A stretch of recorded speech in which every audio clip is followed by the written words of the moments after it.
Hey guys, welcome to part 1 of What If Neji Killed the Entire Hyuga clan. If you enjoy the video then like, share and subscribe and also comment your thoughts as it inspires me to make more such videos, and remember to check out my playlist section for other interesting stories.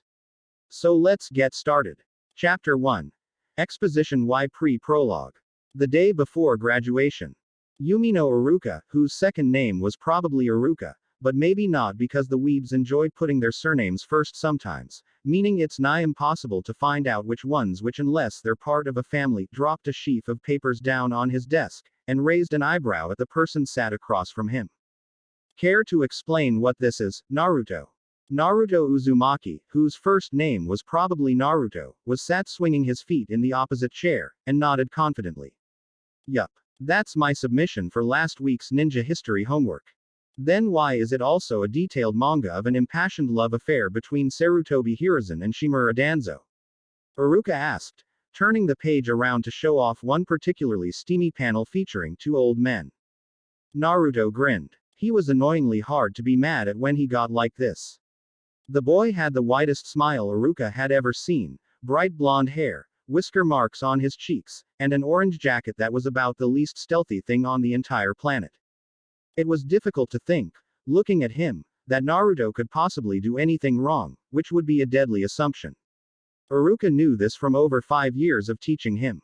Naruto was a terror, and not for the reason a lot of the adults in the village thought he was. Poor kid. Doesn't deserve what? Ah, crap, focus. Naruto, how did you even make this? Iruka gestured at it in disbelief. How do you even know who Shimura Danzo is? That man's existence is an A-rank secret. I tracked down this pale kid who's really good at drawing and asked him for help. Naruto shrugged. He seemed nice. He was the one who told me about the Danzo guy. Apparently, that's his boss. You found Sai. Iruka clarified, eyes widening. You found Sai and got him to spill root secrets. Sai works for a tree. Naruto. Iruka cut off, and sighed. That was Naruto, alright. On the one hand, utterly moronic. On the other, capable of things that would be difficult for even professional ninja. Naruto, he said, I know I told you this homework wasn't that significant. It will be, when the bookshops start selling it tomorrow morning, Naruto snickered. But that's only because your graduation exam is tomorrow. Iruka finished. Naruto blinked twice. Wait, the exam is tomorrow. Suddenly sat up. Wait, that's the graduation exam.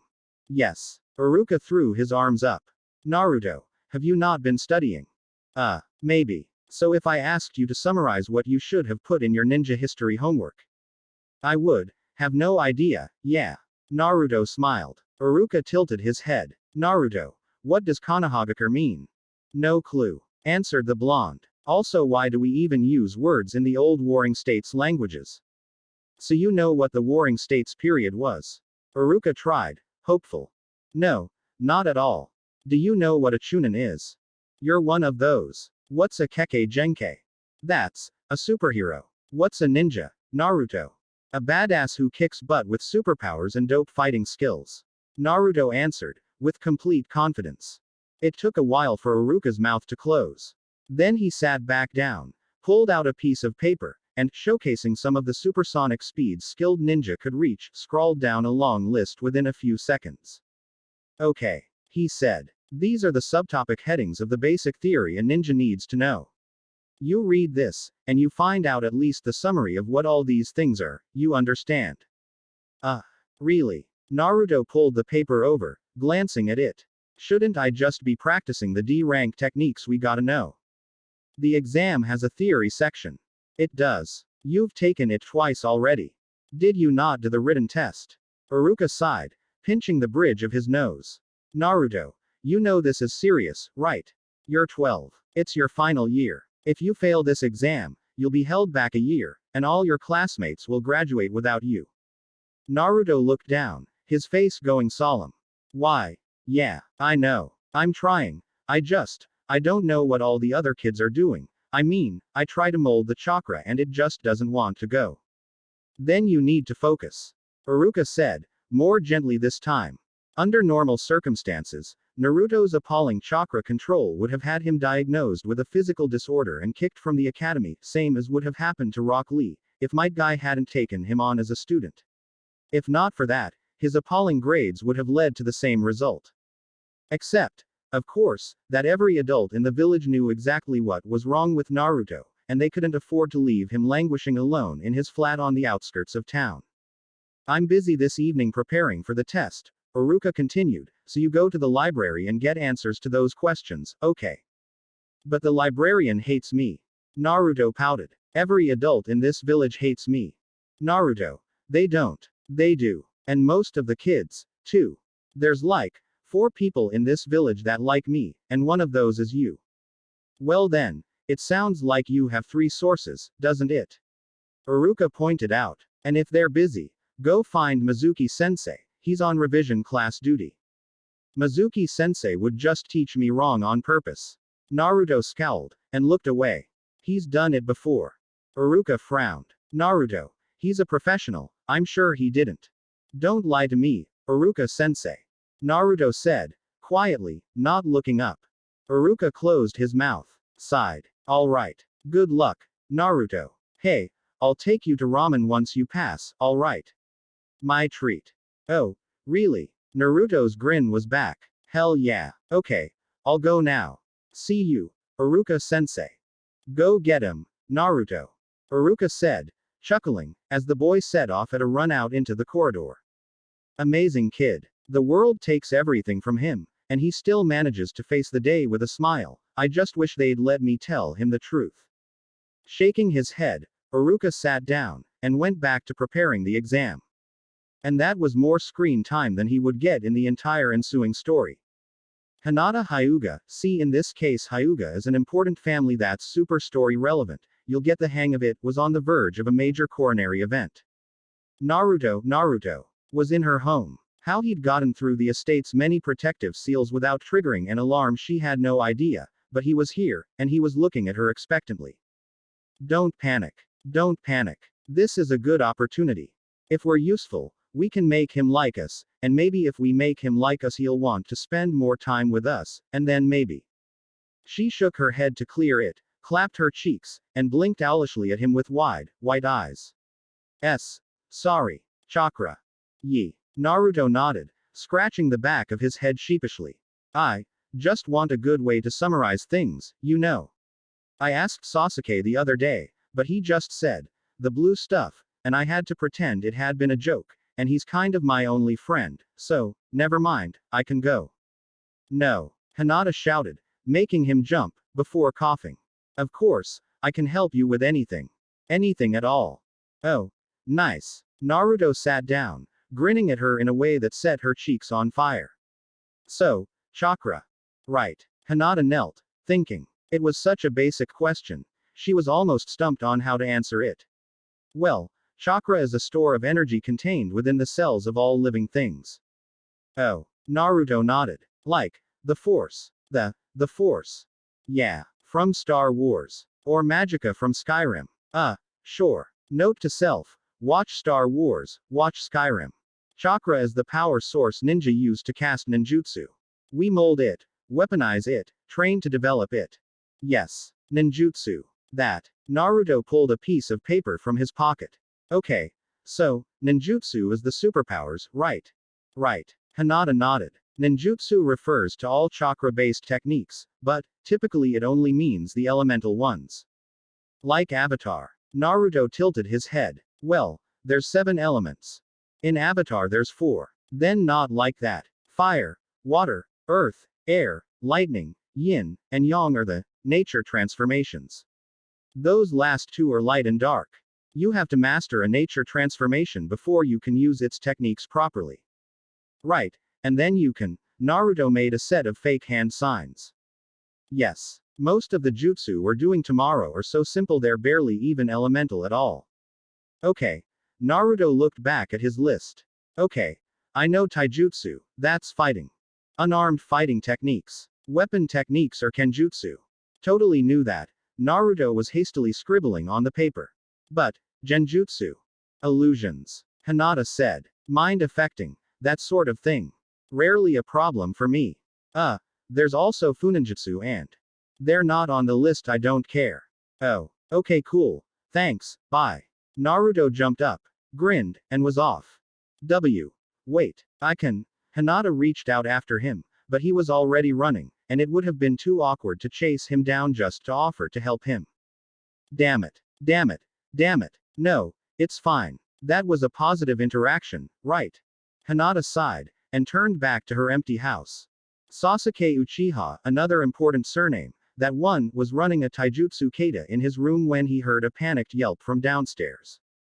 Paused. Huh. I thought he'd be here sooner. Sasuke. His big brother's voice called out. The midget's here. Unhand me, foul demon.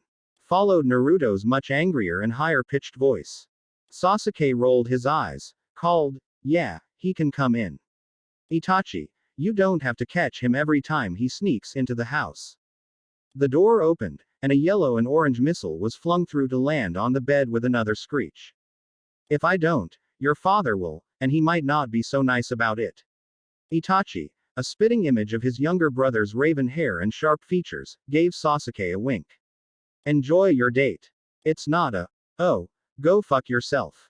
Sasuke rolled his eyes as the door closed, turned to where Naruto was disentangling himself from the sheets. And you don't have to break into my house every time you want to come over, asshole. Knock. Last time I tried knocking, your scary dad didn't let me in. Naruto huffed, sitting up. Relax, I'm getting better. He won't catch me next time. Sure. Sasuke chuckled. He knew full well that his brother, despite only being 5 years older than him at 17, was easily in the top 5 most powerful ninja in the village. Naruto wasn't getting past him for a long while. So, I take it you haven't come for a study session. Actually, Naruto pulled out and brandished a piece of paper. I have, in fact, come for that thing.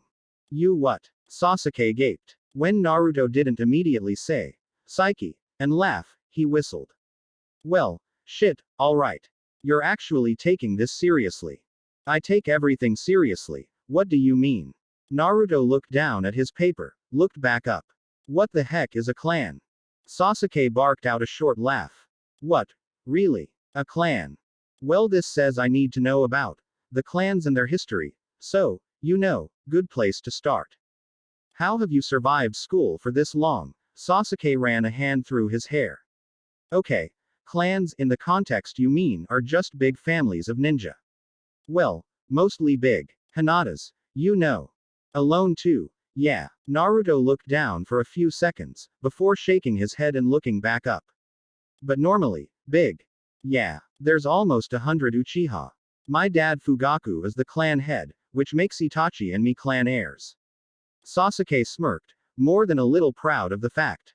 Konoha has a couple dozen clans, but the only ones that actually matter are the Uchiha, Hyuga, Sarutobi, Yamanaka, Akamichi, Aburame, Nara, maybe the Senju, but they're basically extinct. Okay. So I won't remember any of those. Naruto warned. I'll write you a list. Sasuke rolled his eyes. You know, the Uzumaki used to be a big clan too, right? Wait, really? Naruto blinked. As in, I have people. Sasuke's gut wrenched. Sorry. They were a clan from a big village allied with Konoha, but they got attacked in, I think the Second Shinobi World War, got wiped out. Damn. Naruto bit his lip, looking away. Sorry, distracted today. No, it's fine, dude. Sasuke waved a hand. And hey, apparently there were a lot of refugees from that war. I mean, your parents must have made it to Konoha. Odds are you'll probably meet one someday, right? Naruto perked up at the idea. Yeah, totally. Odds are they'll be super evil and super strong and I'll have to fight them. Probably. Anyway, yeah, shinobi clans. And shinobi is just weebspeak for ninja, right? Please do not call it weebspeak. Yes. Neat. Naruto squinted at his paper. Final thing. What's the difference between a hidden jutsu and a keke genkai? Oh, that. Sasuke raised a finger. That part's fun. So, most clans have special techniques that only they know, and they don't teach it to outsiders. That's how Shikamaru can do that shadow puppet thing, and we can't learn it. And those are hidden jutsu. Yeah. But, some clans, i.e., mine, go one better. Because we could steal the scrolls to those hidden jutsu if we wanted to. But nobody is ever going to copy this. He screwed his eyes shut and focused. A few seconds passed. Naruto tilted his head. You okay. You look constipated. Sasuke opened his eyes and sighed. Kinda hoped that would work. I was trying to turn on the Sharingan. The what? Uchiha Keke Genkai, or bloodline limit. Basically, there are some powers that you can only use if you inherit them from your parents. Mine is the Sharingan. It's, well, my eyes go red and swirly, and I can see faster. Naruto wrinkled his nose up. The heck does see faster mean? It makes sense if you don't think about it. Sasuke waved him off. Generally, bloodline limits are either eye powers, combination nature transformations, like being able to put together water and earth to make wood style, or weird things. What's under weird things? Itachi once fought a person who was two people. What does? You know what? It's probably not on the exam. Naruto shrugged, looked down at his paper, and paused, then looked back. Hang on. Hinata's in a clan. Has she got a bloodline limit? What? Sasuke shook his head in confusion. Yes. What? Did you not see her eyes? She doesn't have pupils. I thought it was a condition. I didn't want to bring it up. Oh, for Kami's sake. In the highest room of the tallest tower in Konoha sat an old man in white-red robes. He had a pipe in his hands, but the usual wide-brimmed, triangular white hat that came with his office was laid on the desk before him. It was very useful for covering up all the paperwork he was meant to be doing. This was Sarutobi Hiruzen, the third, or technically fifth, Hokage. There were about half a dozen people in the world, at least, that Hiruzen knew about who could sneak up to his office without being noticed by his guards. But there was only one person in the world that was actually allowed to waltz in any time he wanted. And naturally, Hiruzen's senses were sharp enough to pick up Naruto Uzumaki's presence pretty much the moment he entered the building. That might have been aided by the music. Soon, Hiruzen braced himself, and then the door slammed open. Body once told me the world was gonna roll me. Good evening, Naruto. Hiruzen interrupted, his voice though quiet, immediately silencing the boy's singing. To what do I owe the pleasure? Oh, hey, Gramps. Naruto ran forwards, hopped up, and sat on the desk. Teach me history. Hiruzen blinked. History. Naruto nodded. Yep. History of Konoha. You have 5 minutes. Go. Questioning Naruto was almost never, ever worth it. Hiruzen leaned backwards, and subtly signaled to the Anbu guards waiting tensely outside his office to stand down. Alright, history. Let's see. He raised his pipe to his mouth, puffed on it. Our knowledge of history only really goes back a few hundred years, to the Warring States period. It was a time when the world's myriad clans were constantly scrabbling for power and territory. Then, one day, the leaders of two powerful clans met. Hashirama Senju, and, ominous thunder crackled in the distance, Madara Uchiha. There was a significant pause. What are the odds he's not dead and or comes back to life? Naruto asked. Not zero. Hiruzen admitted. They were very good friends despite the fact that they were at war with each other, and brokered peace between their clans. Eventually, an alliance made between those two, the Hyuga, and the Sarutobi clan.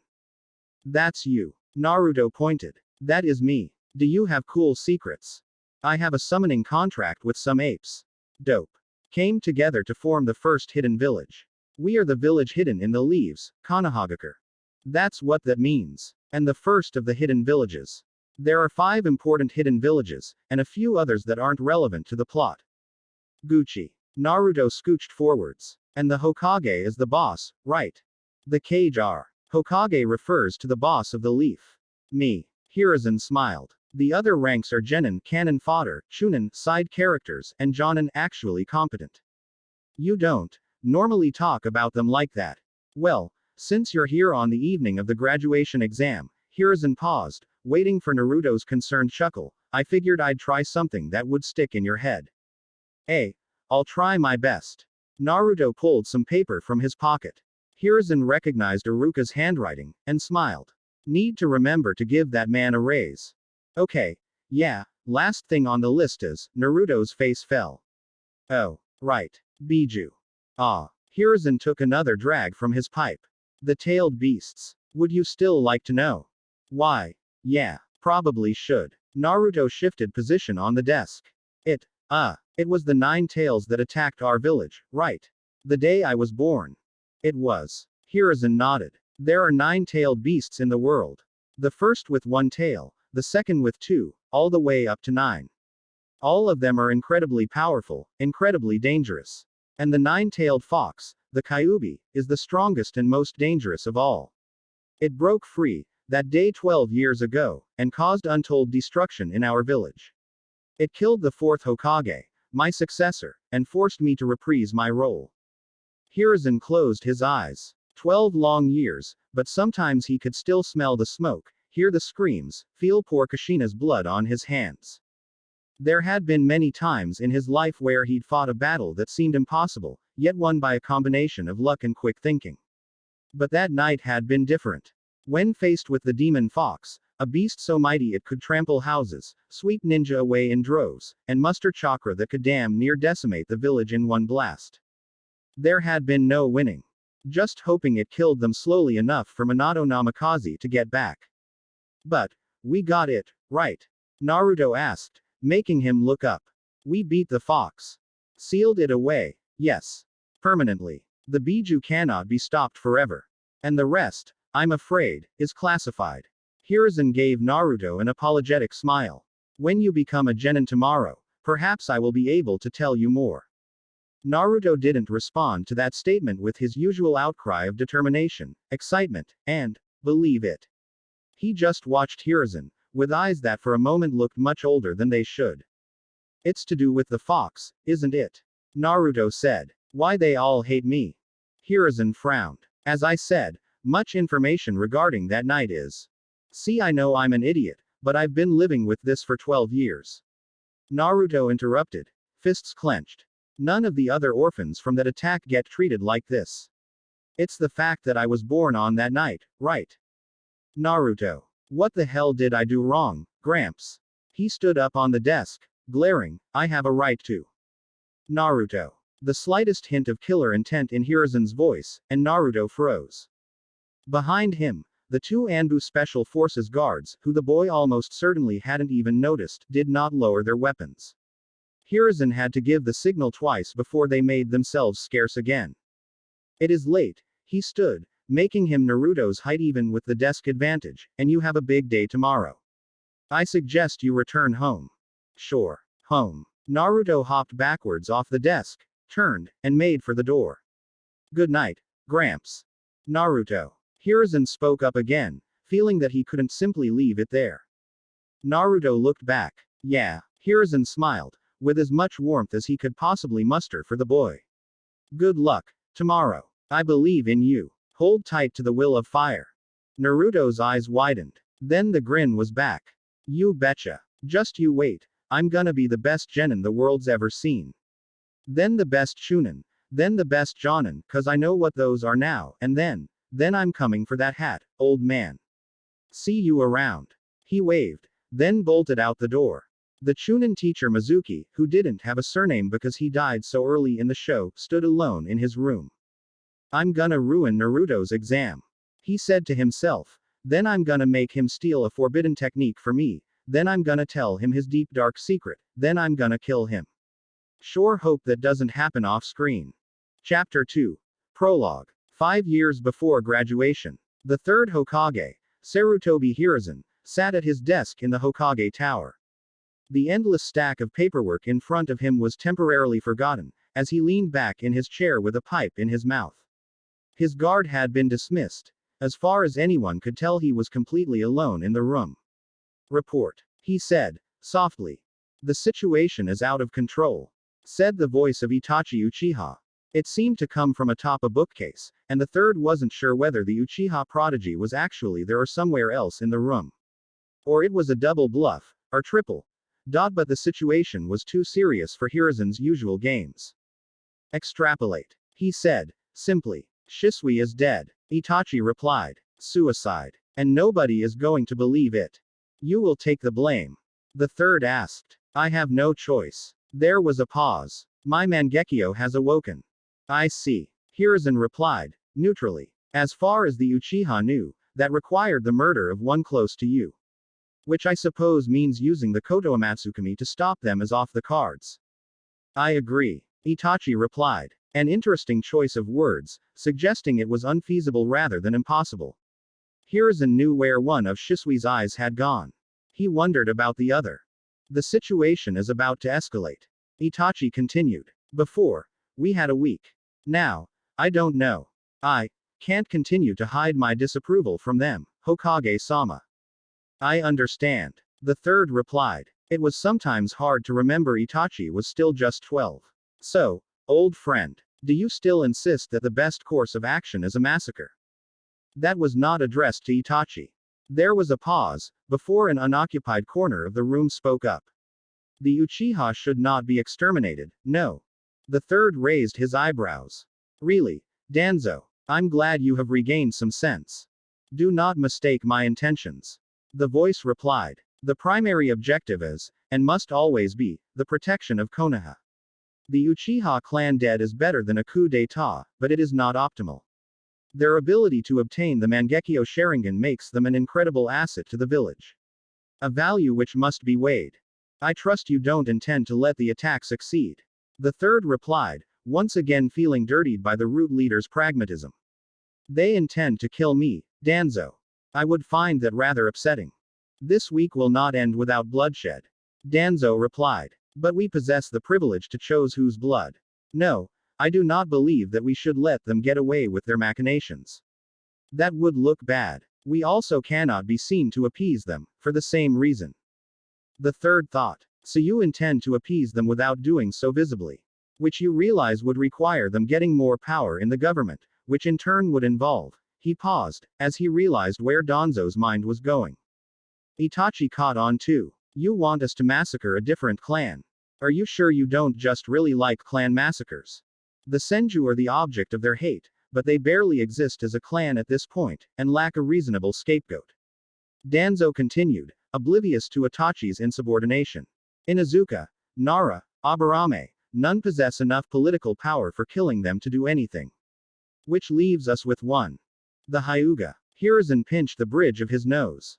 Danzo, the Hyuga haven't done anything. We don't need a reason we can justify to the daimyo.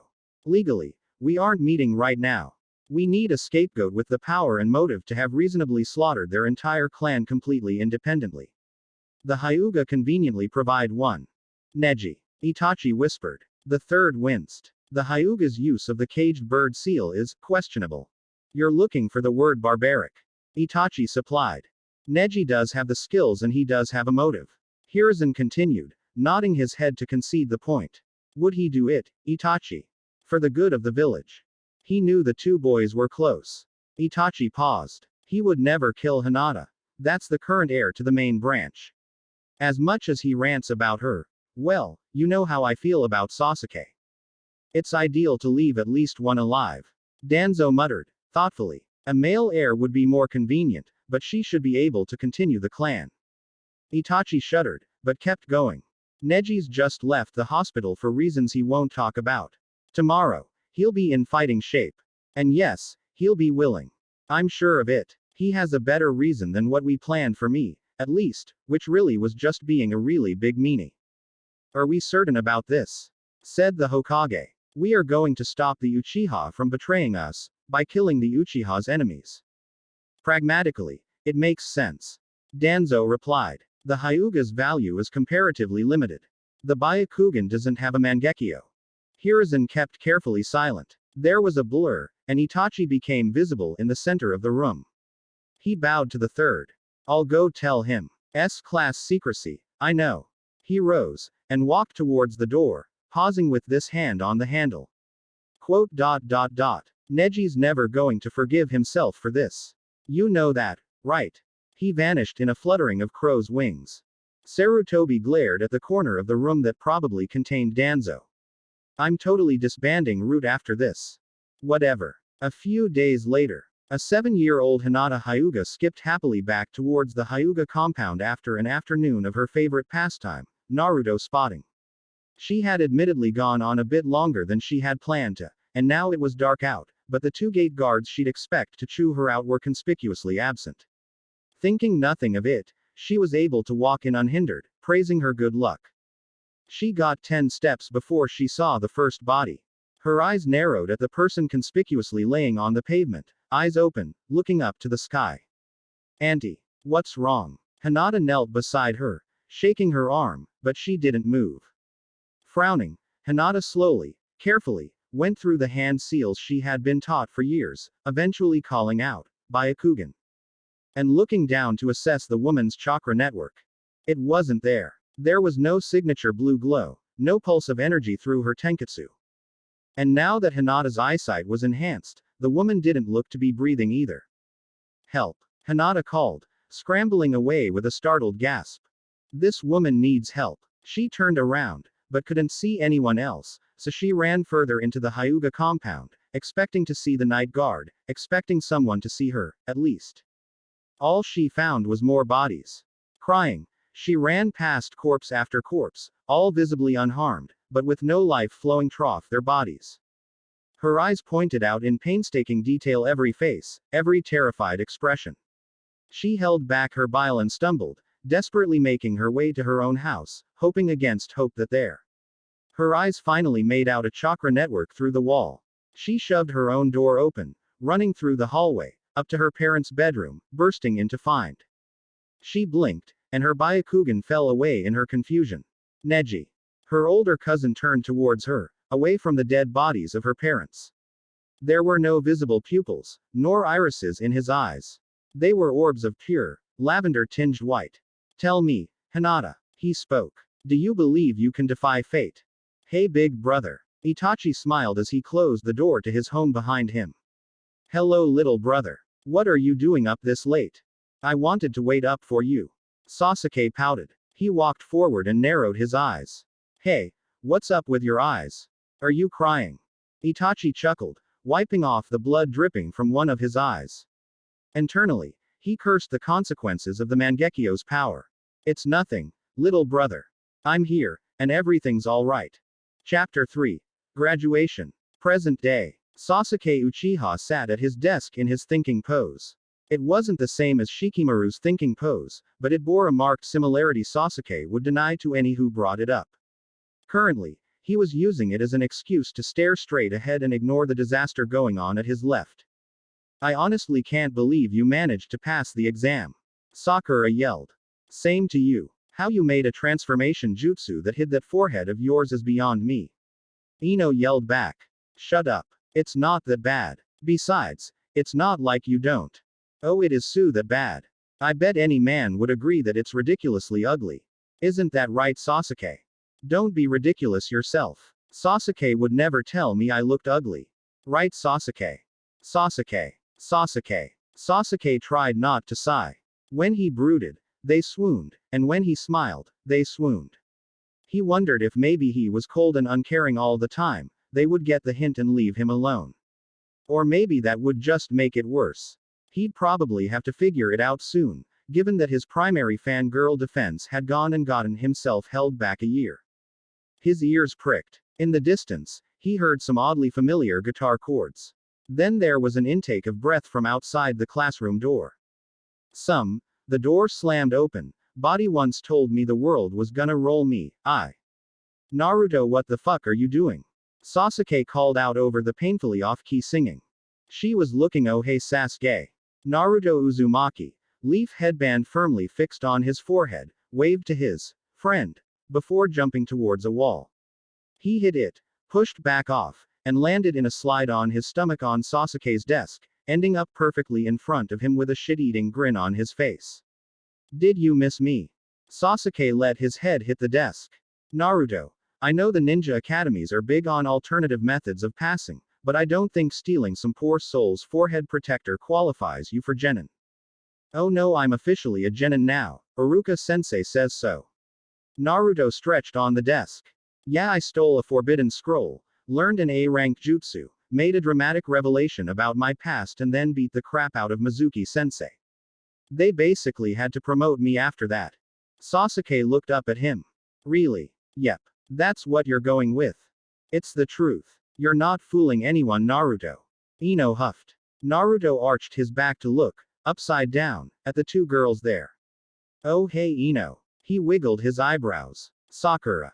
Get the hell of Sasuke's desk. The pink-haired girl rolled her eyes. Naruto rolled his body in response, falling in Sasuke's footwell with a grunt. So does this mean you'll be able to maintain your role as my girl repellent? Sasuke asked, looking down at him. He hadn't lost any of his previous effectiveness. Sakura and Ino had already wrinkled their noses and sat down at their desk. Naruto rolled his eyes. Sasuke, you're a genin now. You can't ignore all the ladies forever. Watch me. Come on. Naruto clambered to his feet, sitting down next to Sasuke. If you had to go out with one girl from this class, who would it be? Sasuke actually thought about it. Hinata. Naruto's eyes widened. Ooh, that's out of left field. Why? Sasuke shrugged. She's the only one who doesn't pester me all the time. Huh, that's a good point. Well, one way to check if it'll work out. Don't. Naruto stood up on his chair and called across the room. Hey, Hinata. Sat in the back corner of the room was a girl with short, navy blue hair, and a thick fur-lined white jacket. Her eyes, white irises with no visible pupils, were staring down at the desk with a blank expression. Said eyes looked up upon being called, and widened when they saw the caller. Naruto. Yeah. Naruto returned, waving and then grabbing Sasuke by the hair, the latter having slumped back down in embarrassment. Hey, how would you feel about dating Sasuke? Hinata didn't reply, she just shook her head. Crap. Don't worry Sasuke, it's not you, it's her. Look, I'll prove it. Hey Hinata, wanna go out with me? She froze, and a blush appeared on her cheeks. Wow. Sasuke stated, nonplussed. You're so unappealing you made Hinata stutter. I've never heard her do that. Really? She does it all the time around me, weird. The door opened again, and Yumino Iruka stepped in. Alright class, settle down. He called, body flickering to the front. Now everyone here has passed their genin exams, so congratulations. And Naruto, special thanks for how you caught Mizuki. I'm not sure if you officially get a bounty for that, but I'll bring it up with the Hokage. Sasuke looked across at Naruto. Wait, you were telling the truth. Naruto just grinned. Now as you know, you are to be sorted into 3-man teams. Iruka continued. Thanks to Naruto's last-minute success, the class can be evenly distributed into 3s, so that's good. Naruto frowned. That's a good point. He called out. What would have happened if I hadn't showed up? Iruka shrugged. Root probably would have inserted a spy into the class, I guess. Anyway, the teams are as follows. Sasuke waited, listening with glee as Ino, Shikamaru, Choji. Ino's face fell and Sakura, Shino, Kiba. Sakura's followed moments later. No. Sasuke. Kept from me. Sakura mumbled, head on her desk. Ah. It's okay Sakura. Naruto called down to her. I'm sure you'll have fun with Bug Boy and Dog Breath. What did you say? Came Kiba's outraged cry. And finally, Iruka rechecked his sheet. Sasuke, Hinata, and Naruto. Sasuke noticed Hinata's surprised look, and allowed himself to smile. This was manageable. Hinata was quiet, and he could respect that. And Naruto. He'd used to hate him. It was only natural, he supposed, everyone and their mothers hated Naruto. In fact, most of the time, everyone's mothers told them to hate Naruto. Until one day, Itachi had taken Sasuke aside and asked him specifically why he hated Naruto, and he'd been embarrassingly unable to come up with an answer. Itachi had explained that most of Konoha's adults hated the fox brat, oddly specific title, for a reason they weren't allowed to share because it was top secret classified ninja information. This wasn't something unusual for his Jonin big brother to say. However, Itachi had cautioned, it wasn't a very good reason to hate someone, so Sasuke should probably decide what to think of Naruto based on his own merit. So Sasuke had. And, to his burgeoning horror, he had actually kind of liked the idiot. He jolted back to attention as Iruka was saying, and Team 7 is to report to Hitaki Kakashi. Get to it, kids. There was a blur of motion from the classroom, as a few dozen ninja children made their assorted escapes. Woo. On a team together. How's that for luck, huh Sasuke? And you're with your one true love. Naruto was smiling again. He did that a lot. You're gonna have to stop with that soon or this team is gonna get really weird. Sasuke shook his head. But speaking of, where's our third member? They looked to the corner of the classroom, but Hinata had already vanished. A Konoha rooftop, far later than anticipated. Where the hell is this guy? A head of yellow hair called to the skies. We were supposed to meet our new leader hours ago. Kakashi took that moment to arrive. He appeared in a flurry of leaves right in front of them with a, yo. This at least managed to freak out the blonde one. The Uchiha was probably used to it, and the Hyuga had seen him a while ago with those eyes. Or at least, she had seen the shadow clone he'd left to look after them while he sat at home reading Jiraiya's works. So, you're my genin team, huh? He looked over the three children he knew had perhaps the most potential in the village. You don't look like much. Hey, blonde shouted. Don't doubt me. My name is Uzumaki Naruto and I'm. Kakashi put his finger over the boy's mouth with a shish. Don't spoil the introductions. I had a plan going into this and I'm not coming up with a new one. He leaned back. So then, introductions. Let's give our name, our likes, dislikes, and hopes for the future, okay? There was nodding. Perfect. My name is Hitaki Kakashi. I like masks, and everything else I could tell you is classified.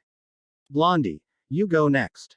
The kid blinked, before shaking his head. Right. My name is Uzumaki Naruto. I like ramen, pranks, awesome ninja moves, and ramen. I don't like people who take any steps to limit my ramen intake, and Sasuke, because he's my eternal rival and it's pretty much necessary for the job to hate him. My dream is to one day become the Hokage. You better believe it. Kakashi swallowed his desire to cringe. Well, that was something. Mrs. Bright Eyes, you next. My name is Hyuga Hinata. The girl spoke, enunciating her words with extreme purpose. I hate a lot of things a little, and one person very much. I like. One thing. Her eyes drifted to Blondie and Kakashi had to swallow his desire to cringe again. Hinata's eyes narrowed. My dream is to have my revenge on one specific person. And I will make that dream a reality. Thunder rumbled in the distance. Well, that was something else. Kakashi continued, unmoved. Haircut. You next. My name is Uchiha Sasuke. Said haircut. I like. Well, I'm sure there's something. My big brother, I suppose. I dislike annoying people who forcibly insert themselves in my life, which is especially true for my, he made quotation marks, eternal rival. My aspiration is to one day become a proud member of my clan. What he means is he wants his dad to notice him. He gets super upset about it. Gak. Naruto shouted before being rugby tackled by the other boy. All right then. Kakashi stalled, looking at the two wrestling boys and the girl sat watching them. I'm sure I'll remember your names at some point, but until then you'll go by issues 1, issues 2, and issues 3. This is probably a good time to mention you technically haven't passed yet. What? That got the boys to stop fighting. Kakashi nodded and smiled, creasing his mask. Yep. I have high standards. So we're going to have a little get together tomorrow and do an extra test. Otherwise, he let just a hint of killing intent out. All three of you are going back to the academy. That got a flinch out of all of them. Right then. Kakashi went back to smiling. Meet you at training ground 27 at 8 tomorrow morning. Don't be late. Oh, and don't eat anything for breakfast. With that, he body flickered away. He stayed nearby long enough to hear, well, that guy was weird. Before chuckling and leaving for his house. Chapter 4. 2 bells 1 sensei. The next day. Okay. This is ridiculous. Naruto growled to himself, pacing outside the entrance to training ground 27. It's 10:30. He should have been here ages ago. 2 hours 30 minutes ago, yeah. Sasuke grumbled, laying on the floor. And he warned us not to eat breakfast. This is planned. You know a bunch of ninja. Do any of them remember doing this extra test? Naruto asked his friend. Sasuke frowned. Not that I've asked. But now that I think about it, Itachi has been smiling suspiciously ever since I mentioned Kakashi was my sensei. Hinata tuned the Uchiha's voice out. She was technically sat facing away from the two, but convenient 360 Byakugan vision meant she could still watch Naruto's face as he was complaining. So what's this then? Teaching us to not listen to him. Teaching us how to be unprepared. Actually, Sasuke pondered. He might just be fucking with us. Quote. That son of a. I brought bentos. Hinata said, softly, cutting off Naruto's complaining. You, what? Lunch. Hinata simplified. I didn't eat breakfast either, but I brought lunch in case we were busy all day. If it's an emergency we can have it now. She had, admittedly, only brought 2 bento boxes, one for her and Naruto, but the Uchiha was probably lying about not eating. Hinata was willing to bet his older brother had told him all about this bell test and he was playing dumb to fit in. It must be nice to have an older brother. Naruto was about to accept her offer, but there was a whirl of leaves and Kakashi finally showed up. I wouldn't use your alternative method of passing just yet if I were you. He called to them, sounding bored. You. Naruto yelled, getting to his feet. Why are you so late? It's been, 2.5 hours. Hinata supplied. 2.5 hours. Naruto finished. Thanks Hinata. Sensei, what were you doing? Kakashi shrugged. Good question actually. You see, I was on my way here when an army of squirrels arrived and. Can we skip this and get to the exam part? Sasuke called. He still hadn't gotten up. Sure. Kakashi replied, strolling through the entrance to the training ground. Follow me. The training ground was very similar to plenty of other training grounds, with dummies lined up in a row, a copse of trees, and a river running through it. Kakashi stopped somewhere in between all these landmarks and pulled something out of his pocket. They jingled. Bells. Naruto asked, confused. Kakashi nodded. 2 of them. You have until midday to get them from me. Use whatever methods you feel you need to. Begin. He clipped the bells to his belt and pulled out a book. Team 7 stood there for a moment, confused. So do we just? Naruto glanced at Sasuke, who shrugged. Well, alright then. Naruto made a hand seal. Let's do this thing. Multi-shadow clone jutsu. Suddenly, there were a whole lot more Naruto. Kakashi glanced upwards from his book to see about 50 orange-clad headaches running towards him. He considered a handful of methods of neutralizing the attack, but eventually went with the simplest. He went back down to his book as his spare hand drew a kunai. As the Narutos moved towards him, he began a rhythmic thrusting motion with the knife. The first 10 or so popped because he just had a longer reach. The next 20 or so came in with flying punches and kicks, without realizing that he could just stab their hands and feet to dispel them. The last dozen surrounded him and jumped at him all at once, from different directions. He stabbed a bit faster and took one step to the left. The shouting and poofs stopped, so he holstered the kunai and looked up. Did I not make myself clear? You're free to attack me now. Naruto was in shock. He's a bit stronger than Mizuki. He acknowledged. Sasuke let out a breath. Hinata. He addressed the girl. I know you're good at taijutsu. I might be able to help if I can. I don't need your help, Uchiha. She spat. Sasuke blinked, surprised, as she sprinted forwards, beelining for Kakashi. Then he scowled. All right then. You can be the distraction instead. Sasuke turned to Naruto. I've changed my mind. I'd rather date Ino than her. He started running too, leaving a flustered Naruto behind. Hinata came up on Kakashi fast, showing impressive speed for someone her size. She landed in front of Kakashi in a perfect gentle fist stance, launching her hand forward to Kakashi's head, 2 fingers brimming with chakra. Kakashi caught her by the wrist without looking up. Then Hinata pulsed chakra out the tenketsu on her wrist, right into Kakashi's palm. It should have completely numbed that hand, but instead Kakashi exploded into smoke. Hinata coughed and stepped backwards, and Sasuke halted a few meters behind her. Shadow clone. Sasuke growled. I'm starting to hate that technique. You can't tell the difference. No. She glared at him, like she was angry he dared question her abilities, and began walking in a random direction. Or. Was it random? Can you see him? Sasuke asked. Yes. What are you doing now then? I'm going to get the bells. She accelerated to a run. Hinata. Wait. She stopped. Sasuke turned to Naruto, who had jogged up. Oh. So she'll listen to him. We can't just keep running at him one after the other. He explained. We're just genin and he's a jonin, he'll just keep stopping us. You're saying I'm not strong enough? Hinata's voice was testy. I mean, yeah, pretty much. Hinata looked like she'd just been slapped in the face with a wet fish. He's a jonin. Naruto repeated. He could probably have taken us all out without us noticing, even if we were prepared for it. So, we've gotta get better. Better means we need a good jonin sensei, which means we need to get the bells, which means we need to work together. Duh. Hinata paused. Sasuke looked on in awe. The talk no jutsu. I'd only heard rumors. Eventually Hinata blushed and nodded. Alright. What's the plan? Kakashi was having a lovely morning. Jiraiya's new volume was superb, tying up multiple plot threads from his previous works. The bit he was at, 5 of the main characters were trapped in the same room, and things seemed to be building to a he sniggered internally climax. Unfortunately, it didn't seem like he was going to get a chance to start the next chapter as the kiddies were making another attempt. He sighed and made a note of the page. A glint was all that could be discerned before a trio of kunai came hurtling out of the forest edge towards him. Sasuke's work. Probably, Kakashi seemed to recall his elder brother being fond of throwing techniques. The spray was wide, the center kunai going straight for him but the other 2 going to pass by on either side. An inexperienced ninja might think that was just to stop him dodging, but Kakashi was not an inexperienced ninja.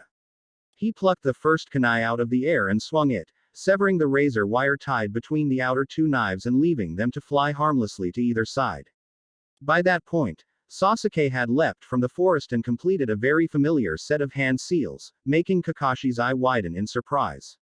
He can do that already. Great fireball jutsu. The boy called, before launching an impressive burst of flame at the copy ninja. He could have dodged, it was a slow technique, if not for the 2 kunai that had passed him dispelling their transformation jutsu as both appeared as Naruto. Both orange-clad ninja had their hands in position to call out, shadow clone jutsu. And summon a good dozen more miniature menaces. The original 2 Naruto continued to fly away, but the new copies hadn't inherited the momentum and formed a semicircle around the back of Kakashi, readying to throw their own kunai, and that great fireball was getting worryingly close. Kakashi sighed, dropped the kunai in his hand, and started forming hand seals. At which point that kunai, the first that had been thrown, transformed back into Hinata, who, as she was falling, snatched the bells from a preoccupied Kakashi's belt, and flung them away. Kakashi finished his jutsu, producing a dome of wind that should counteract the fire and any more thrown knives, and then the original 2 Naruto finished the hand seals for their substitution jutsu. And both the bells and Hinata appeared on the other side of the clearing. The original 2 Naruto now sat inside the wind dome with Kakashi, grinned sheepishly. He popped both clones, annoyed, as Hinata grabbed the bells and took off towards the edge of the forest with them. The whole affair had taken no more than 5 seconds. Hinata's heart fluttered as the real Naruto walked out of the forest. He'd been frustrated that after a few iterations of the plan, he hadn't actually been there in person, but he was grinning from ear to ear now. She loved to see him smile.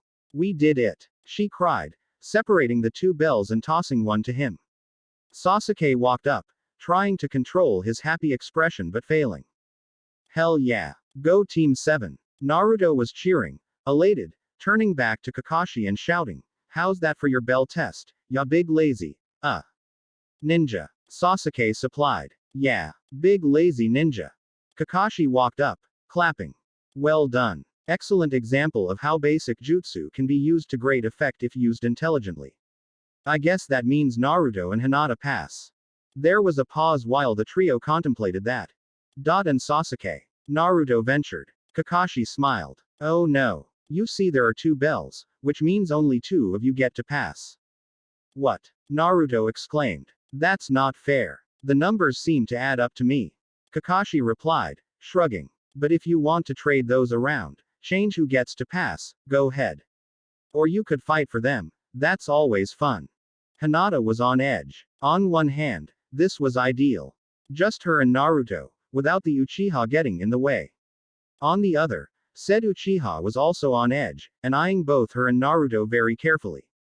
Don't try it, she thought. Don't you dare. Then there was a jingle.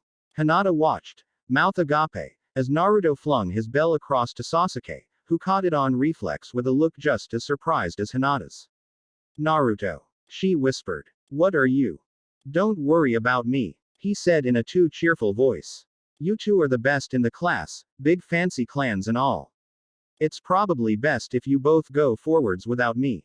Hinata knew the smile Naruto was sprouting, as one of his hands moved to scratch the back of his neck in embarrassment.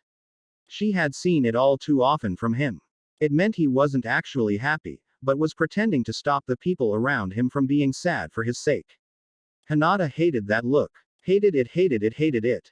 No, she interrupted, rushing up and pressing her bell into his hands, then jumping away before he could try to give it back.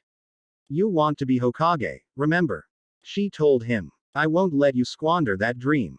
Then she flicked her hand up in front of her face on reflex, as her Byakugan spotted a projectile coming towards her. The bell in her hand jingled. What? Go ahead, said Sasuke, his hands empty. I have Itachi and the rest of my clan to train me if I need to.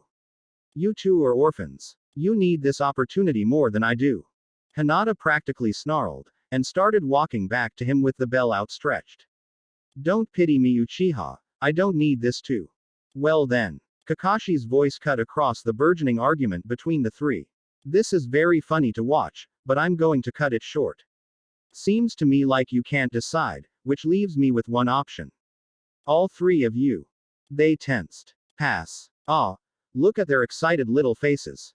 I'm getting cavities. Kakashi watched the three of them start celebrating again. Rest assured. He cut in. If you had decided selfishly who got the bells, I wouldn't have passed any of you. Always remember. Those who fail to complete their missions are trash. But those who abandon their teammates are worse than trash. So the whole point of there being two bells was just to set us against each other. Sasuke confirmed. That's right. Fuck you. Language. Kakashi cautioned, shaking a finger. And remember not to get too cocky that you beat a Jonin. If I'd jumped those three kunai, it wouldn't have worked. If I'd used any element that wasn't transparent for my defense, it wouldn't have worked. If I'd been a shadow clone, which you already knew I could do, it wouldn't have worked. Quote. But it did. Naruto hedged. Kiddo, haircut does not keep his kunai as perfectly clean as your transformed versions were. I knew what you were doing. It worked because I let it work. Ah. Kakashi turned. Actual missions and training begin tomorrow. Ciao. He vanished in a swirl of petals. Welp. Naruto clapped his hands together. That was a thing, and now I'm hungry. Hey Hinata, didn't you say you had? She inclined her head, blushing a little. Yes, Naruto. We can eat the bentos. She even shared some with Sasuke. Later that evening. You passed the bell test? Itachi asked, incredulously. I've never doubted you, but you know Kakashi's never actually passed anyone, right? As expected of our son. Said Fugaku, the Uchiha clan head. Could you pass the potatoes please? This wasn't a celebratory dinner. Sasuke had already had one of those for making genin and it wouldn't do for him to get a big head, but it was still one of his favorite meals. So you do know about my crazy sensei. Sasuke pointed a fork at his big brother. When were you planning on telling me he'd try to make me betray my teammates? Never. Said Itachi between mouthfuls, refusing to be guilted. You'd have made it, or failed, on your own merit. The Uchiha way, or something. Speaking of teammates, who have you been put with? Asked their father. They will be your partners until you make Chunin, and many teams remain close long after that. It's important that you're paired with suitable individuals. Of course. I believe we will work well together. Sasuke replied, waiting for his father to take a drink. One is Hyuga Hinata. Fugaku spat his drink across the table and broke into a coughing fit. Are you all right, father? Sasuke asked, innocently. Yes, I only. The last Hyuga. Fugaku managed, taking another drink to clear his cough. Yes. And Uzumaki Naruto. Fugaku sprayed even more water over the table, prompting his wife to move over and begin patting his back. Sounds like a good combination. Said Itachi, impassively, helping himself to some peas. Out of all their father got over his coughing fit. Sasuke, I will go and speak with the Hokage. I'm sure I can arrange your movement to a different team. That won't be necessary, father. Sasuke replied, trying to sound forceful. Me and Naruto. He failed to accurately describe their relationship. Get along. Hinata is a bit contentious, but has proven we can work together. But, this was the most flustered Sasuke had seen his father in a long time. The Uzumaki brat. Why was he even allowed to graduate? You're going to have to explain why everyone hates him, or Sasuke's going to stay best friends with him on principle. Itachi chipped in. But the Hyuga girl. Fugaku changed tack. Her cousin murdered her entire clan, cousin from her father's twin, they're practically siblings.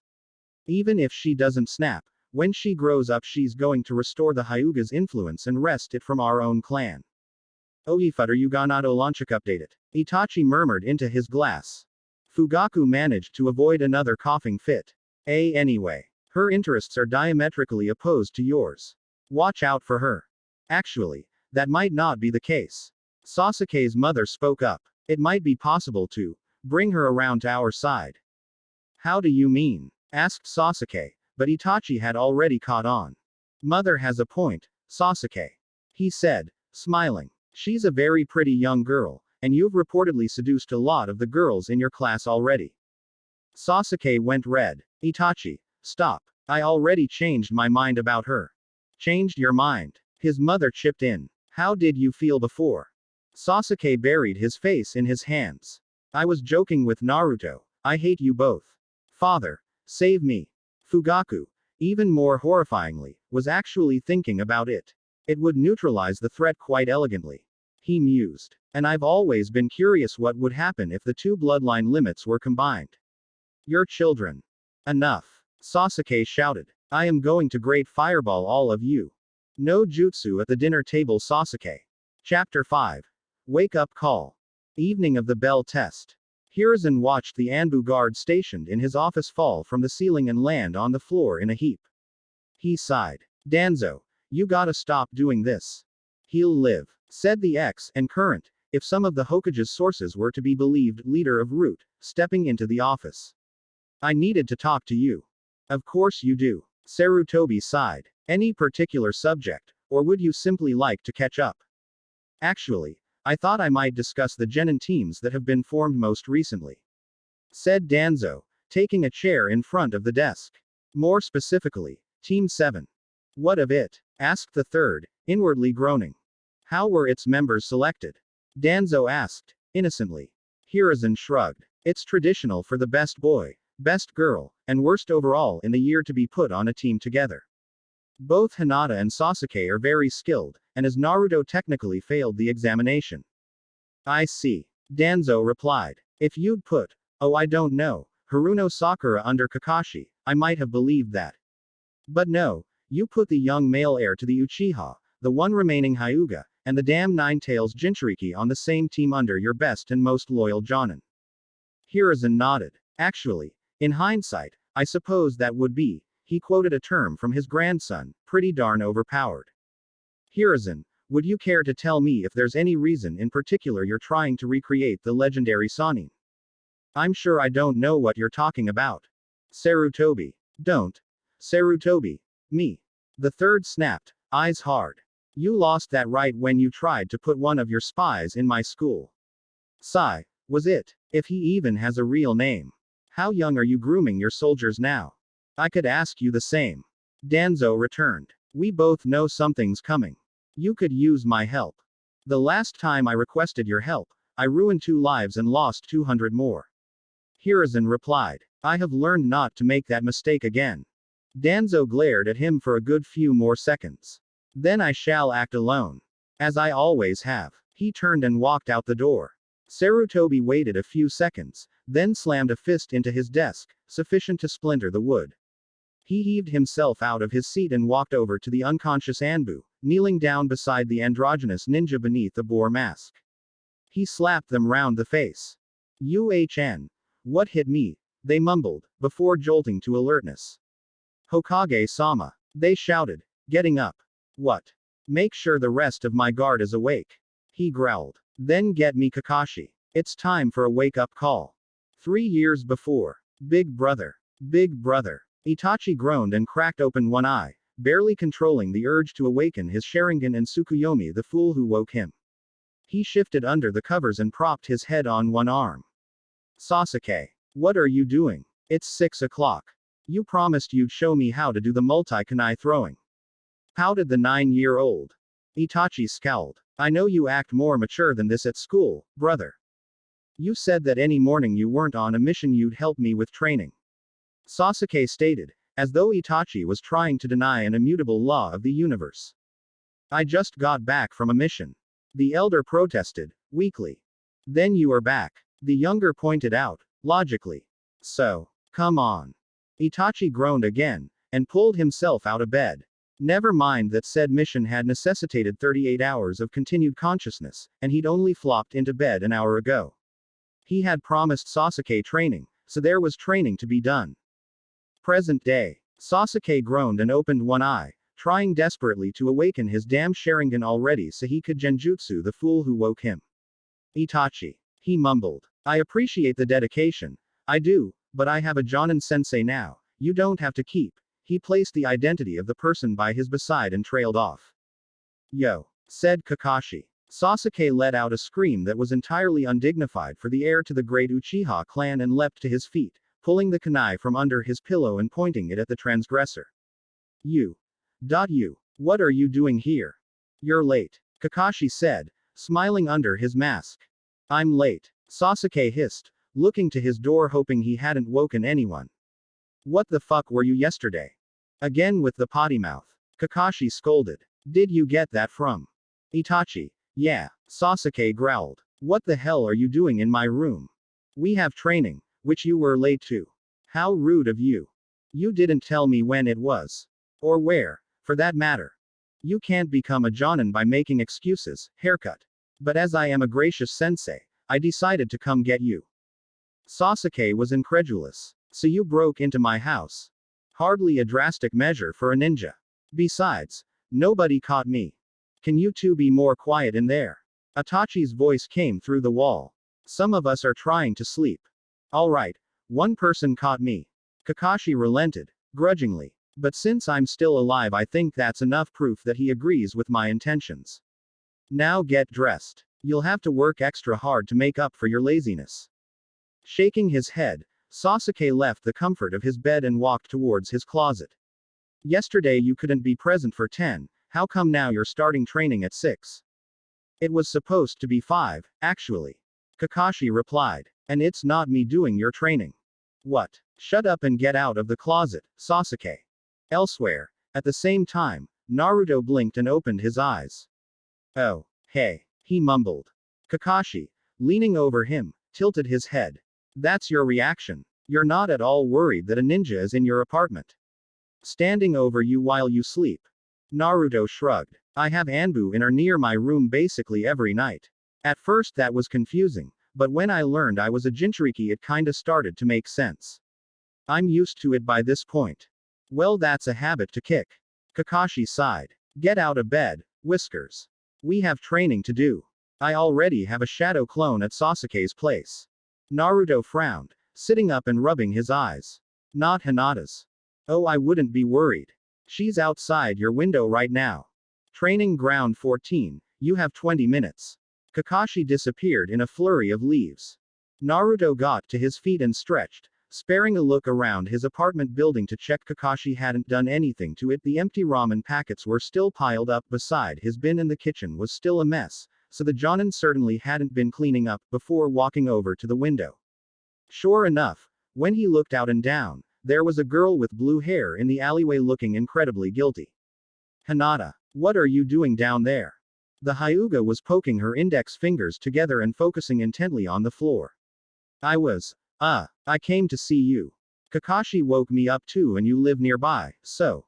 Naruto shrugged. Oh, cool, thanks. Had Naruto paid more attention in certain classes, he might have known that training ground 14 was actually between the Hyuga compound and his apartment. But he didn't. I'll get dressed and come down in a sec, then we can go together, okay?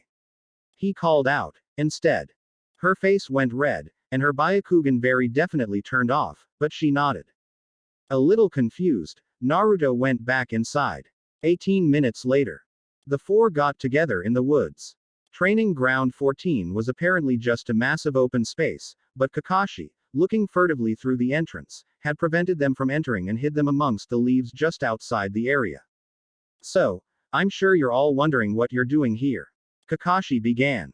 Yeah, and why it's so early. Sasuke grouched. Yeah, and why we're all hiding in a bush. Naruto added. Well, that's very simple. Kakashi replied. You see, I was planning on taking it easy, letting you play around with D ranks, maybe teaching you tree walking. Wasting our time. Hinata cut in. Precisely. Kakashi agreed, before his expression, at least what could be seen, took on a much more serious edge. I know full well what it's like to lose your childhood to this profession, and didn't want to force that onto you.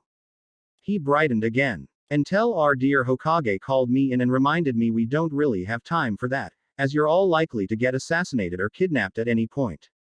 What? He was met by three outraged children's expressions. He pointed at Sasuke. You're the youngest member of a prominent blood release clan. He swung the finger around to Hinata. You're the only member of a prominent blood release clan, and have in fact already been kidnapped once, around to Naruto, and I can't tell these two about your little secret, but every adult from Konoha, plus everyone important everywhere else, knows AAALL about it. Naruto gulped. Everyone. There is a file in the Hokage's desk detailing all the attacks on you Anbu has foiled. Kakashi elaborated. It is a thick file. Naruto went a little pale. Sasuke looked like his brother had already told him more than he should have been told about the blonde, and Hinata looked downright murderous. The solution to this is to become strong enough to fend off said hostiles as quickly as possible. Kakashi continued. Which I was feeling pretty bad about, until I realized that you've all barely had childhoods anyway. For the same reasons we just went through, conveniently. I had a. Sasuke paused. I mean, it wasn't a normal childhood, but. When was the last time your dad said he was proud of you? Naruto cut in. Sasuke actually blushed. How would I know? It's not like I keep a running. He knows exactly what date it was, how long it's been to the day. Shut up. Anyway. Kakashi interrupted before they could jump each other again. He sighed. This is why I made my test so hard, it's like herding cats with you people. Which is precisely the problem. I can't manhandle you through stringent ninja training. Sure, in the other hidden villages you'd have your sense of hope and free will broken, then be forced into obedience, but we can't do that in Konoha because something will of fire.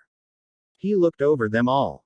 No. I've been ordered to work you hard, but you'd have to put that effort in yourselves. You all gave me your aspirations for the future. How far are you willing to go to achieve those goals? I'd do anything.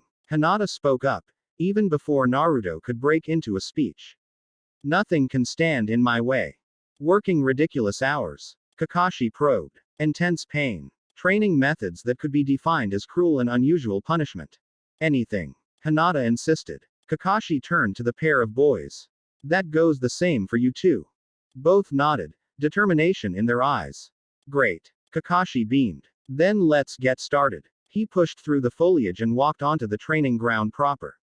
As Team 7 followed him, they noticed that the ground was already occupied by another genin team, as well as a more senior ninja wearing a questionable outfit.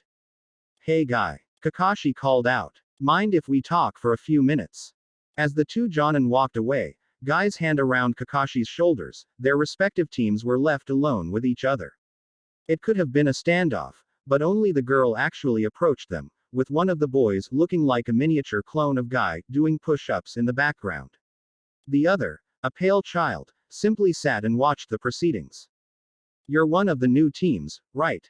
Said the girl, stuffing her hands into her pockets. Name's Tenten. What's brought you to our neck of the woods? Damn right, said Naruto, immensely proud. We're Team 7. I'm Naruto, this is Sasuke and Hinata. We don't actually know why we're here. Kakashi did go into a long spiel about training beforehand though. Sasuke supplied. Tenten shuddered. You poor souls. Get out while you still can. What? Nothing. Tenten replied, breezily. She gestured to her companions. The one in the eyesore of a jumpsuit is Rock Lee. He's certainly something. And our third teammate is Sai. Good ninja, great painter, but less than perfect at socializing. Upon hearing his name, The pale boy looked up, and gave a vacant smile. Hello, he said. Demon, orphan, haircut. It's nice to meet you. Team 7 collectively blinked. Tenten sighed and turned back to her teammate. Sigh, we talked about this.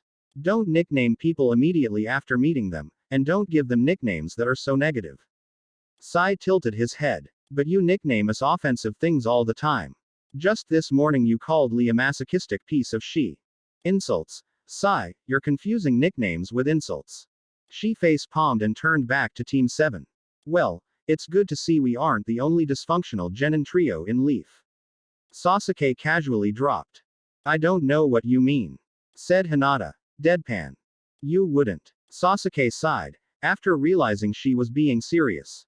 Yeah, Sasuke, what do you mean dysfunctional? Naruto added, visibly confused. The Uchiha looked up to Tenten. Please help, he mumbled. The girl put her hand on his shoulder, reassuringly. I wish I could, fellow sane person. I wish I could. Yes, came a shout from Kakashi's direction.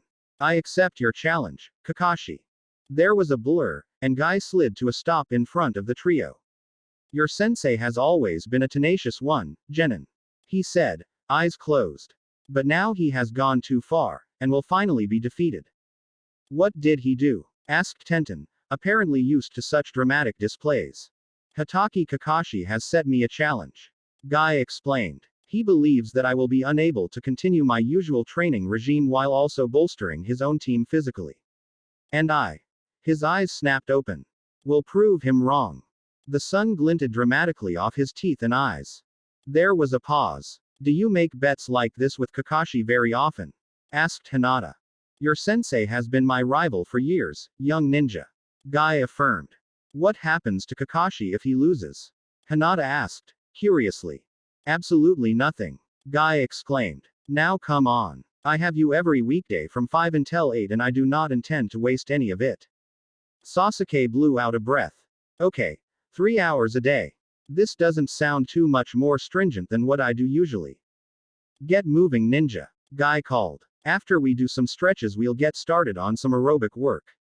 I of course understand that you are all unused to my training methods, so we will begin with only 3 laps around the hidden village. Show me the fires of your youth. He's joking, right? Sasuke asked, looking at Tenten.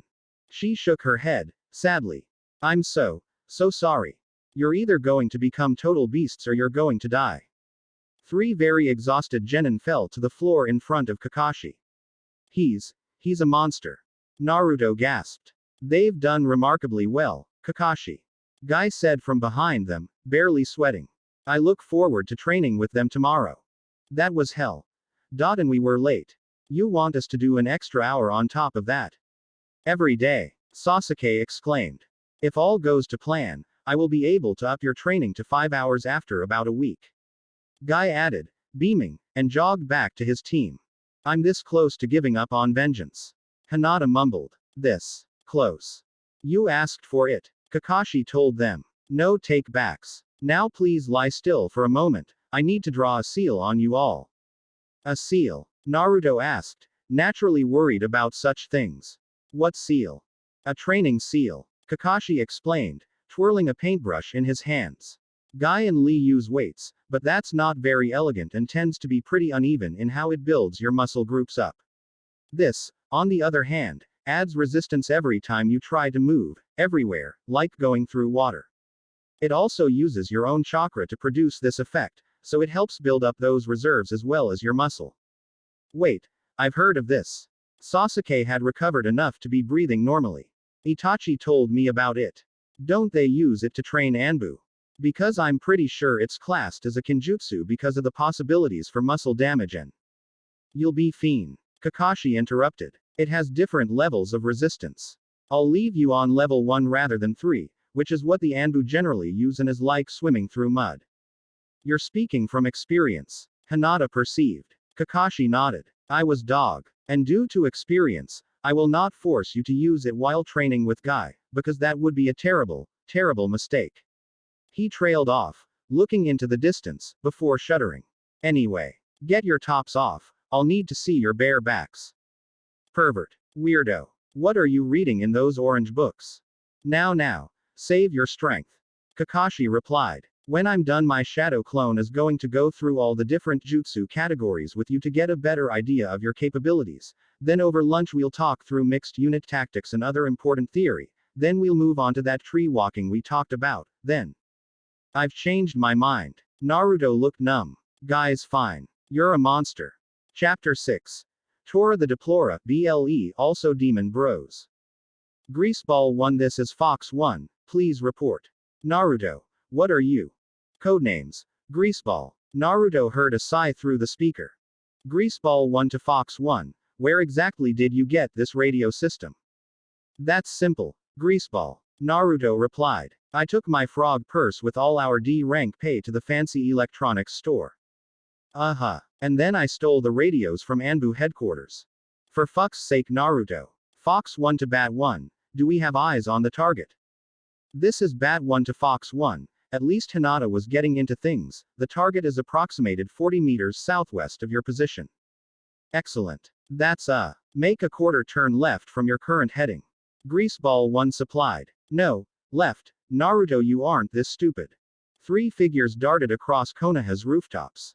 Their feet made nary a sound. Their forms were blurs against the weak, early morning light. Their prey never saw them coming. Stealthy as, well, ninja, they converged in a dark alleyway, pinning their target against the wall. He looked back at the 3, and hissed. And so began a cacophony of shouts, bangs, and meows. Many years before, an 8-year-old Neji Hyuga didn't look up as the door opened. Why would he? The view outside was prettier anyway. And he'd committed years ago to leaving his Byakugan on at all waking hours. He watched the sky while his 360 vision watched the man entering the room. Neji, said the teacher, quietly. Yes, sensei. Neji acknowledged. I've come to discuss your unique situation. The teacher was off-put, as usual, by Neji's demeanor. In which you restrict my progress. Neji requested confirmation. Yes, said the teacher, nervously. As a matter of fact, I have a solution. Does it have to do with the Uchiha waiting outside? Neji asked. He wished the man would get to the point. Yes, Neji. Itachi, would you come in here? Neji turned then to get a proper look at the boy who walked in. He knew Itachi. Everyone knew Itachi. In fact, Neji had always wanted to meet him. They seemed to have a lot in common. Both the same age, both wielders of a dojutsu, both Gaina's sons of a powerful clan. But while Itachi was the heir to the Uchiha's leader, Neji was the son of the leader's younger brother. A branch family member. Suffice to say, one boy was not as well known as the other. Neji stared at him. Hello. Hello. Itachi stared back. Itachi's team has come upon some unexpected changes. The teacher explained. He needs a new teammate. And you need a team. What happened? Neji asked Itachi. We were ambushed. Itachi responded. My team is dead. Chunin exams are in 2 months and there are no vacancies on other teams for me. Neji looked him up and down. You are 8. As are you. Do you think you will pass? No. Neji knew it wasn't the pass part Itachi was denying. Do you know you will? Yes. The Hyuga tilted his head. Do you believe in fate, Uchiha Itachi? No. I believe in me. Itachi responded. Neji focused on the teacher, who was standing in an incredibly awkward manner. Do you have a third teammate for us? No. The man said. You would have to function as a 2-man team. Neji looked back at Itachi and smiled. I'm confident we'll manage. Present day, at the Hokage's office. That was a PAAAAIN. Naruto groused, sucking the cuts on his fingers. And they call me a demon. If that cat didn't run away and give genin missions on a bi-weekly basis, I'd have scratched it back harder. Hinata looked up, concerned. Did it hurt you, Naruto? He grinned back at her. Nah, I'm a ninja. I'm not going to get taken down by a cat with an attitude problem. Given some Inuzuka I've seen, that might not be quite true. Chuckled the Hokage, smiling benignly at the 3. I have in fact heard what I'm sure are baseless rumors about where the daimyo's wife purchased Tora. In any case, congratulations on your 10th successful D-rank mission. I trust you aren't finding them too difficult. Sasuke's incredulous D ranks difficult was overlaid atop Naruto's, Any morning we don't spend with Guy is an easy morning. Hinata nodded her own approval. The third looked up. Kakashi. Their sensei was leaning against the corner of the room. They're ready, Gramps. He agreed. And they've been pestering me about getting AC rank since day 3. You believe it will be good for them? The Hokage asked. I believe they're going to get cabin fever if they don't get out soon. Konoha starts to look pretty small at their age. Hiruzen nodded slowly. Very well. I believe I have just the thing. Naruto's eyes sparkled. We're getting AC rank. The third nodded. There is a bridge builder named Tazuna who requires an escort to the Land of Wave, a small island near to our shores only accessible by boat, though I believe he intends to change that. Your job is to travel with him, protect him from any threats, and guard him while he completes his construction work. With Kakashi to protect you, there shouldn't be anything you can't handle. Not that I doubt your progress, of course. Woo. Naruto jumped up and cheered. Actual ninja mission. Sasuke, are you excited? I guess. He shrugged. Hinata. I am. Naruto. Oh god, weeks in the wilderness with Naruto, yes yes yes. Kakashi, actually never mind. When do we start? The third squinted down at his papers. Let's see. Ah yes, you have 35 minutes. After a few seconds of silence, the 3 genin sprinted out the door, leaving a smiling Hokage in their wake. They met Tazuna at the gates to Konoha. He was about what they had expected. Ah great. Children. The elderly man growled, taking a swig from a flask of alcohol. I request ninja and I get toddlers. Hinata's eyes flashed. How dare he insult Naruto? You stand in the presence of a member of the Hyuga clan and her teammates. Show some respect, commoner. Tazuna looked down at her, noticing her eyes. A Hyuga? Huh, I suppose you're not so useless. And I am the heir of the Uchiha. Sasuke said, beside her, not one to be outdone. Same sentiment. Tazuna looked down at him. Really? Aren't you supposed to have red eyes? Sasuke blinked. I haven't unlocked my Sharingan yet. Tazuna rolled his eyes. Sure you haven't. Are you doubting my lineage? Tazuna shrugged. What's there to doubt? You son of a. Now, Sasuke. Kakashi put a hand on his shoulder. Please do not swear at, nor murder our client. He looked up to Tazuna. And I assure you, my genin are quite sufficient for your needs and better than what you deserve for your pay. After all, it's not like we'll be up against ninja. Right. Of course we won't, said Tazuna, not looking confident of that at all. The demon brothers waited. The jutsu that hid them in bodies of water was holding, and had for the past 2 hours. Patience was an important tool for a ninja, especially when setting up ambushes or scouting targets. Patience was a virtue, and they had it in spades. It was a virtue the genin walking up the road towards them did not appear to share. They veritably skipped around their sensei and their charge, not paying any attention at all to their surroundings. The aforementioned sensei would be more of a problem, but even he didn't look to have caught on to their presence. No matter how skilled he was in combat, he was still human. A knife to the head would kill a jonin just as easily as a civilian. The 2 missing nin decided in sync that the left one should make the first throw, and he palmed a kunai. That was when the group of 4 was obliterated in a fireball. Both brothers immediately leapt out of their respective puddles and dove sideways, hurling themselves to either side of the road. The hurry to escape the massive ball of death meant they weren't able to set up their spiked chain, leaving them separated with nothing but their gauntlets. That was when they got jumped. A boy with black hair landed on the left brother's back and straightened his legs, slamming the man's body into the floor and probably breaking a few ribs. A girl with blue hair landed beneath the right brother in a split and struck out at his knee with a palm.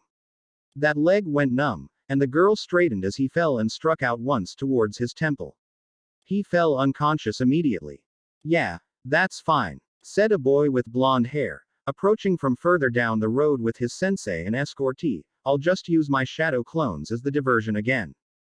That was impressive, Tazuna allowed, as the group stopped to tie up the attackers. How did you manage to detect them? My Byakugan could see their chakra from well over 50 meters away. Hinata replied. Not to mention they were hidden in 2 puddles when it hasn't rained in weeks. Really? Said Naruto. That's awesome, Hinata. She blushed.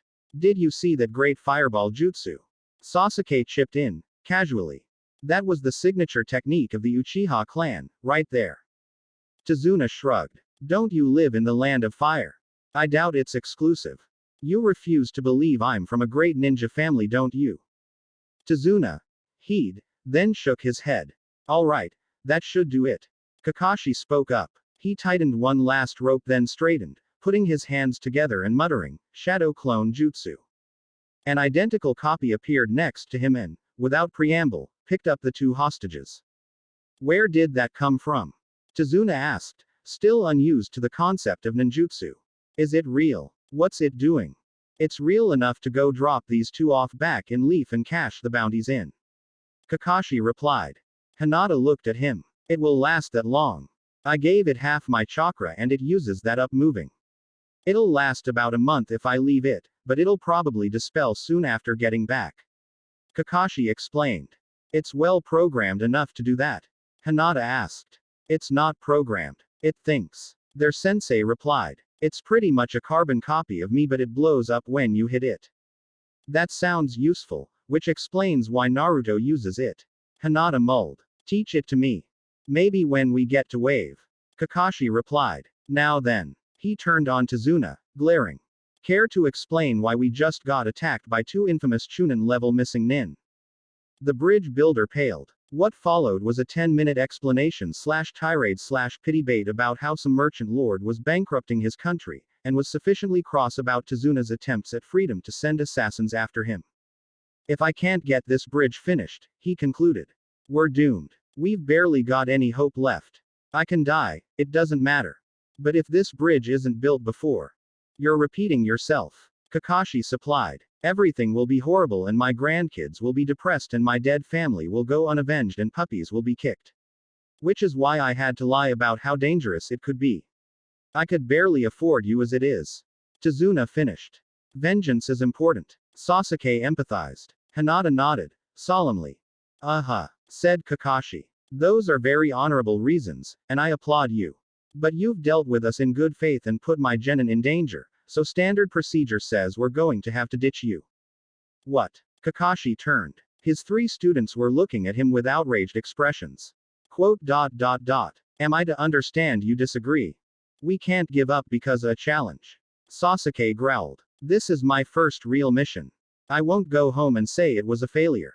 I need to grow stronger. Hinata stated. This is a perfect opportunity to test my skills. Do any of you actually care about the sob story? Kakashi asked. Naruto tentatively raised his hand. The Jonin sighed. Really? You're all dead set on this? I, for one, am not abandoning the kickable puppies. Naruto admitted. Kakashi sighed again. I suppose, the fact that you finessed those two just now suggests they aren't really much stronger than what you'd expect for a mission like this. They cheered. Well, Naruto cheered, and the other two had self-satisfied looks on their faces. All right. Hinata, take point. We've still got another 3 days to go before we reach Wave. If you're determined to risk your lives, let's limit how long it takes, shall we? Chapter 7. Hidden Mist hiding hidden in Mist Jutsu. Neji ate dinner with his family. A two-man team? Asked Hizashi. So they continue to try and limit your progress. He is still 4 whole years ahead of normal graduation, darling. Said Hizashi's wife, smiling. Who's your partner, sweetie? Neji breathed in. Itachi Uchiha. Hizashi frowned. See. Do you work together well? We haven't had much opportunity to test that yet. However, I think we can get along. He seems reasonable. Reasonable isn't the word I would use to describe setting the 9 tails on the village. Hizashi murmured, darkly. Itachi was 5 when it happened. Neji pointed out. I doubt he had a hand in it. This might actually be a good thing. Pointed out his mother. If he's being put together with Itachi, that must mean that the academy is taking him seriously. Hizashi nodded, thinking it through. That's a point. If you graduate to Chunin alongside or before Itachi, you will make waves amongst the ninja community. It will be hard for them to ignore you. Neji nodded. I appreciate the opportunity. Hizashi smiled at his son. Good. If you would like, I could step up your training. Neji shook his head. Sorry, father. I have been called into the main branch compound tonight. That ruined his father's mood. He absently scratched at the caged bird seal on his forehead. Oh, what does my dear brother want with you now? Perhaps to cripple you before you start. Hazashi. His wife swatted him. Neji shook his head. No, father. He blushed slightly. I'm babysitting Hinata this evening. Ah, I see. Itachi ate dinner with his family. A two-man team? Asked Fugaku. They couldn't find two genin to put you with. There have been no other team losses since the last graduation. Itachi responded. And Neji is the only one ready to graduate right now. Neji Hyuga. Fugaku gaped. And you agreed to this? Of course. Itachi replied. I understand that he represents the best to come out of their family this generation. I have no reason to believe we will quarrel. No quarrel, scoffed Fugaku. They are only our biggest rival in the village. Itachi kept silent. His father sighed and palmed his forehead. There is no other. Father, even if I waited until next graduation, Itachi said carefully, I doubt anyone else would be able to keep up with me. Well, I think having a friendly rival would be good for Itachi. Said his mother, brusquely. I know he has Shisui, but if he's going to be on a team with someone else, then it's important to be on fighting terms with them. Or so I understand. Ninja children are ridiculous, I swear. Well, I suppose. Fugaku allowed. You will, of course, not allow him to beat you. Of course not. Itachi smiled. We start our first mission in a week. Is there any jutsu you think it's important to teach me before I go? Well, I could. Makoto snapped a finger up. If you're leaving in a week, then remember your other obligations, young man. Big brother's going away. A 3-year-old Sasuke blinked, looking up from his plastic plate. Itachi smiled at his younger brother. Not right now, Sasuke, don't worry. The boy smiled. They were a day out from Wave when Kakashi got killed. The only warning they got was a gasp from Hinata before there was a blur and Kakashi had been cut in two by a massive meat cleaver of a broadsword.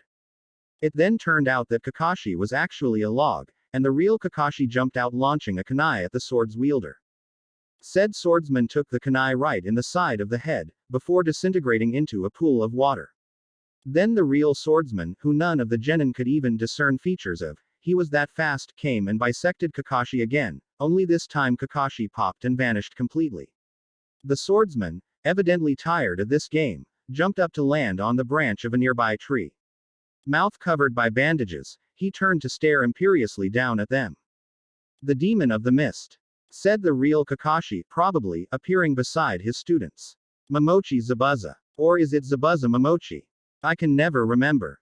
Demon of the mist. Naruto asked. Like the demon brothers we just beat up. Is this, like, their dad? No relation. Replied Zabuza, in a gravelly voice. Though I'll thank you for putting them away, they were giving my moniker a bad representative. He focused on their jonin, and everyone felt the killing intent. Sharingan Kakashi. I've always wanted to meet you. Sharingan. Sasuke asked, confused. Ordinarily I'd offer to let you surrender the civilian to me, Zabuza continued, ignoring the bridge builder's whimpering. But then you might agree and rob me of the chance to fight you, and I can't have that at all. I will allow your children to run away, if they want. Hey kids. Kakashi said, not looking back. You want to run away like scaredy cats? Nope. Nah. No thank you, sensei. They're all fine, thanks. Kakashi told Zabuza. The missing nin chuckled. Have it your way. He put his hands together. Hiding in the mist jutsu. And the mist came in. That'll be from the, hidden mist, village Naruto quipped, nervously. He looked to his left, and Kakashi was gone. He gulped, head turning, but he could barely see his palm in front of his face. Naruto. His arm was grabbed, and he jerked away on principle, before realizing it was Hinata who had took hold of him. Veins bulged out from her eyes. I can see through it. She said. The Uchiha is with Tazuna, we need to move. She yanked, and Naruto followed. How can he find us in this? He asked. Kakashi's voice came out from the mist. He's a master of blind assassinations. He can track you by sound alone. That, at least, Naruto had a solution for. He grinned, and slapped his hands together. Shadow clone jutsu. The clearing was filled with almost a dozen Naruto. They all then began screaming. WHO can take a sunrise. Autoglass repair, autoglass replace. If you or your loved ones have been misold PPI. That should make things harder for him. Naruto grinned at Hinata, though he immediately grimaced. Okay. I just lost one. Let's make this snappy, huh? He could almost make out the blush on Hinata's cheeks as she nodded and pulled him forwards again. When they reached Tazuna, Sasuke had just thrown a kunai through the hole in Zabuza's sword, taking him in the face, but he simply dissolved into a puddle. Water clones. Sasuke spat. At least 2 more of them. Hinata's the only one who can fight. We need to get rid of this mist. Can you great fireball it? Naruto asked. Sasuke snorted. And evaporate the rest of the water. Try again. Okay. Naruto growled, performing another shadow clone jutsu to replenish the dwindling supply. Anyone know any wind jutsu? I might know something. Hinata spoke up. Everyone get within a few meters of me. They acquiesced. She let out a breath and focused, getting into a strange-looking stance. Then began to move her feet as chakra was visibly expelled from all over her body. 8 trigrams. Rotation. She called. A swirling blue dome of chakra surrounded her and her companions, blowing away all the mist in her nearby vicinity. Unfortunately, it also blew away everyone in her immediate vicinity. With startled shouts, her 2 teammates and Tazuna were bodily picked up and flung out the dome. Sasuke had the good sense to substitute with Tazuna mid-flight, so when a water clone swung at the man it instead found itself overextended against a much smaller target. Sasuke dodged and stabbed. Naruto grabbed Tazuna, who lacked all resistance at this point, and ran back to Hinata, who was preoccupied with her own water clone. I'm sorry, I'm sorry, I'm sorry, I'm sorry, she was repeating, as she ducked under a massive sword swing. Naruto released Tazuna and flung a kunai in the clone's general direction. Said clone, not as capable of thought as a shadow variant, brought its sword up to block the knife, and wasn't prepared for Hinata reaching up to its face. The chakra burst was powerful enough to blow the construct's head off. I'm sorry, Hinata finished, panting. I had to learn that technique from books, I didn't know it would. Hey, it's okay. Naruto reassured her. You got rid of the mist, at least. She had. Most of the fog had been dispelled to the corners of the clearing. Any more water clones? Naruto asked her. She shook her head. No. Just the original. Over with. Oh. They all looked across to the body of water Zabuza had been conjuring his jutsu from. Zabuza stood there, on the water's surface, with Kakashi held in a water prison. This is a little embarrassing. The Jonin sighed. Well, you're alive. Zabuza remarked. I'm impressed. Now if you just wait 2 seconds while I kill your sensei, I'll get right to you. All right team. Naruto told his teammates. We need to get our sensei free. I think if we try and do the thing we did against Kakashi, it might guys. Tazuna blinked at him. Sasuke and Hinata were already gone. Great fireball jutsu, yelled the former, aiming for Kakashi's water prison. 8 trigrams, 32 palms, exclaimed the latter, beelining for Zabuza. The missing nin teched. Unable to stop both attacks with one hand occupied, he was forced to prioritize Hinata, and used his free hand to perform the seals for a simple, water bullet jutsu. Quote. The projectile caught the jumping girl, sending her flying backwards, but the fireball still collided against Kakashi's prison. Water may do well against fire, but a good portion of the front of the barrier evaporated, letting Kakashi jump free. If the high temperature steam bothered him, he didn't show it. Well done, kiddies, he told them, lightly stepping onto the water's surface. Let me handle this next part. Handle me, will you? Zabuza chuckled, darkly. What makes you think that will go better than it just did? Well, said Kakashi. He reached a hand up to his headband and lifted it, revealing a red iris with 3 comma-like dots in it. I guess you could say that I have an eye for such things. Sharingan. Sasuke whispered to himself. What the fuck? What followed was genuinely creepy. Kakashi and Zabuza mirrored each other perfectly, going through a complex series of hand signs with identical rhythm and calling out, Water Dragon Jutsu.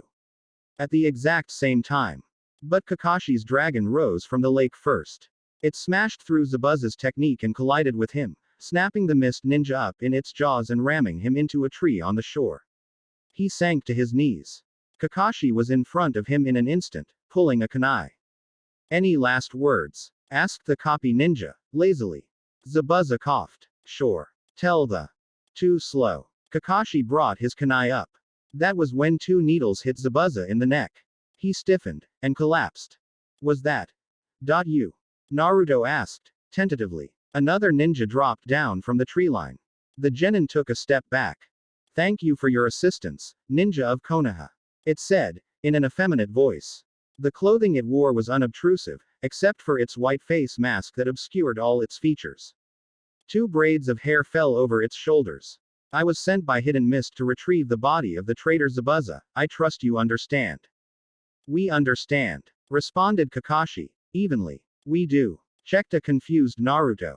Clan secrets. Hinata explained. If a Hyuga betrayed Leaf, Hunter Nin would be dispatched to make sure the secrets of the Byakugan weren't spread to other nations. She scowled. Of course, if a Hyuga escaped who was too powerful to be captured, we wouldn't bother. The Hunter Nin had shouldered the ex-Zabuza. I will ensure your village is sent an appropriate sum for your assistance. Farewell, it said, before jumping up into the trees. Hinata, who had been staring at the body the whole time, let out a gasp. Sensei. Stop them. She was too late. The masked ninja had vanished into the trees. What's wrong? Asked Kakashi. I can see his chakra. Hinata exclaimed. I thought it was just residue, but, he's still alive, sensei. A bird chirped in the distance. This time, it was Kakashi who swore. Wave was not a happy-looking place, and it was not a happy group that entered the village. Tazuna led the four ninja through dirty streets and alleys, past dilapidated houses and downturned faces.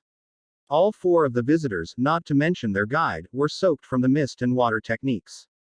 The kids were all bruised from being flung around by Hinata's rotation technique, and Kakashi seemed exhausted, barely able to continue walking. Tazuna looked very much like he'd suffered worse hardships before. Eventually they came across a certain house that Tazuna walked up to, and he knocked twice onto the door. It opened very slowly, and a face peeked through. Grandpa. The child rushed out and collided with Tazuna, crushing him in a hug. Hey there, Anami. The old man chuckled. Where's your mother? Huh. She's inside. Anami replied, letting go, before noticing Team 7. Grandpa. Who are these people? They are here to help us, Anami. Tazuna's face turned grim. Now let's go inside. We and your mother have a lot to talk about. Dinner was a relatively simple affair. Despite Tazuna declaring it a feast in their honor, for saving his life multiple times, the fare was minuscule, and Naruto barely had enough common decency not to complain about it. Tazuna had said they'd been hit hard by Getu's blockade, but he hadn't realized it was this hard. So you fought demons? Asked Inari's mother, not very familiar with ninja. Ninja calling themselves demons. Kakashi replied, somehow eating without removing his mask. Less horns, more swords. Well, I think it all sounds very impressive. The woman said. You think you'll be able to do it then? Keep Tazuna safe until the bridge is complete. Believe it. Naruto answered, grinning. Team 7 is the greatest genin team to come out of Konoha in years. Nothing Getu can send is gonna stop us. You're wrong. Came a mumble. It was Inari. Nobody can beat Getu. People have tried. They were all killed. Kid. Sasuke started, but Inari burst out. You're all crazy. People go out thinking they're heroes and they all get killed. You're going to die too. Inari chastened his mother, but he'd already jumped down from the table and ran off into the house. The woman sighed. Sorry about him. He lost his father to Getu's men, and he hasn't taken it well. She looked up to Tazuna. Are you really sure they can do this? I mean, no offense, but we couldn't really afford Konoha's best.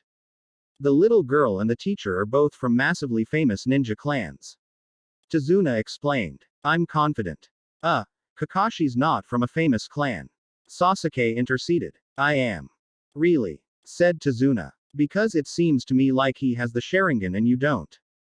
Sasuke paused. Opened his mouth. Closed it. Turned to Kakashi. Are you going to correct him on this? Correct him on what? Kakashi replied, perfectly innocently. I think it's time you stopped pretending to be famous, Sasuke. The clever builder clearly hasn't fallen for it. Sasuke's jaw hit the floor. He didn't speak for the rest of the meal. Chapter 8. Training Montage 1. The next day, Kakashi took the 3 genin out into the woods. Today, he told them, my shadow clone is guarding Tazuna while he works. Tomorrow either yours will be, or you will be, it's up to you which. Hinata mentions she wants to learn the shadow clone jutsu and now you're putting stakes on it. Sasuke grumbled. He was still upset about Tazuna ignoring his heritage. I like to think of myself as a motivator. Now then, Kakashi summoned another clone.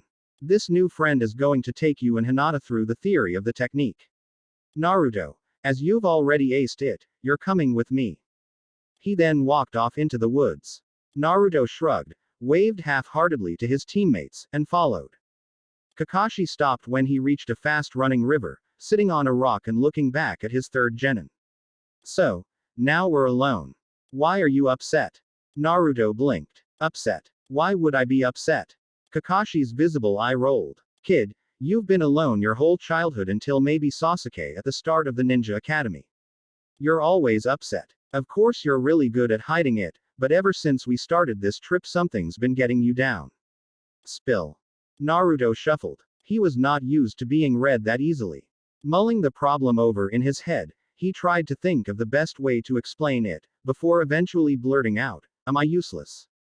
Kakashi raised an eyebrow. What do you mean? It's just, the examples started pouring out.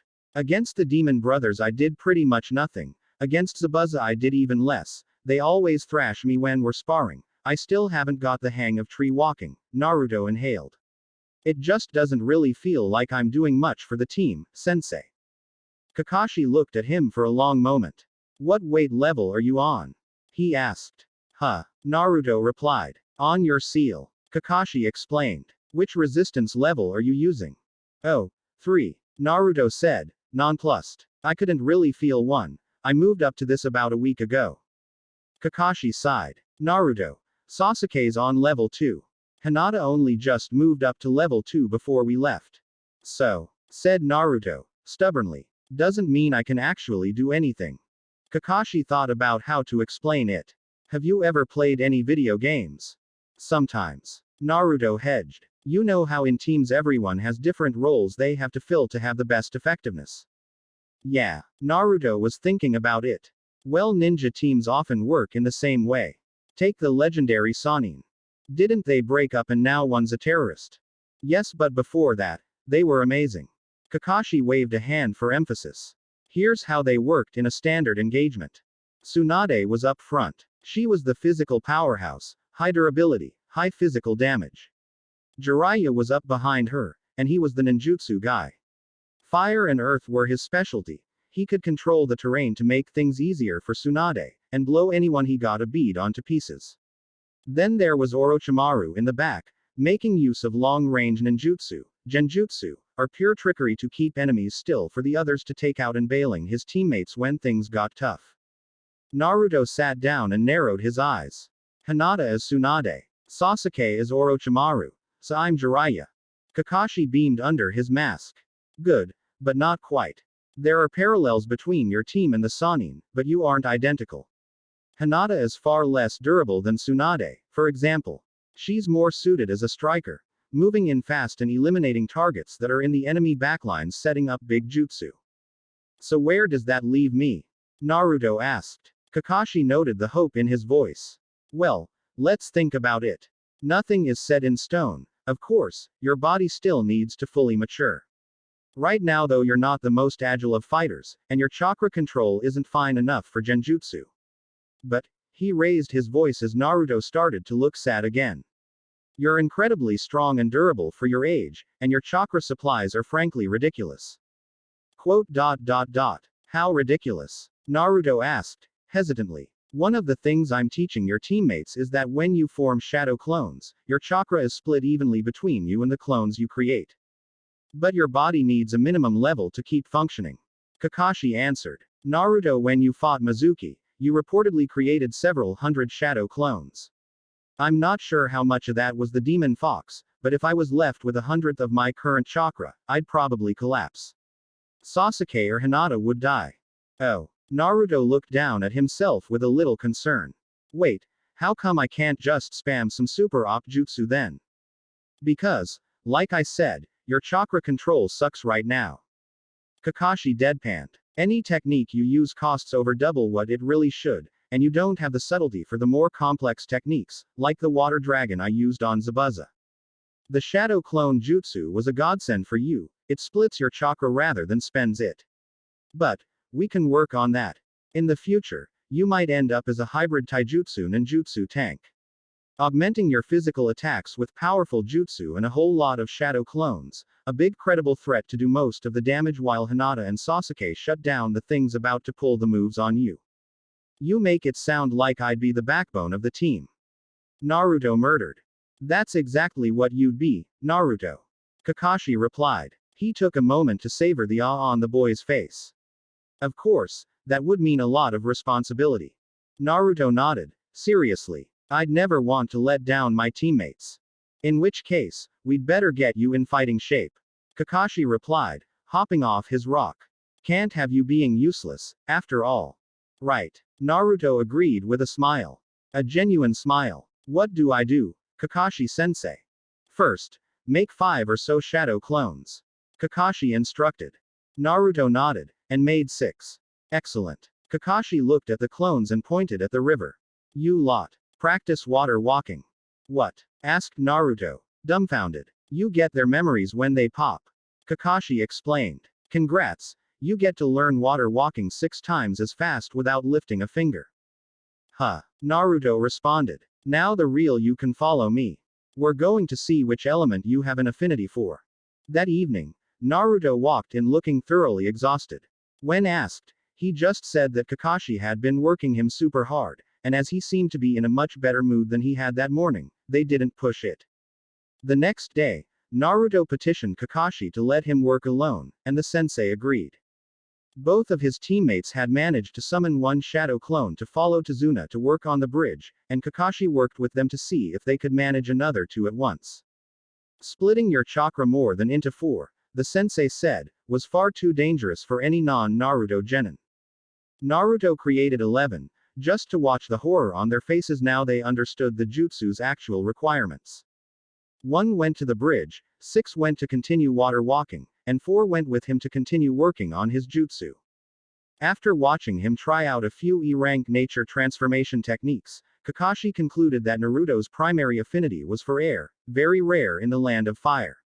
The jutsu he was currently working on was the most generic attack of the wind element, a gust of air to blow away things in front of him.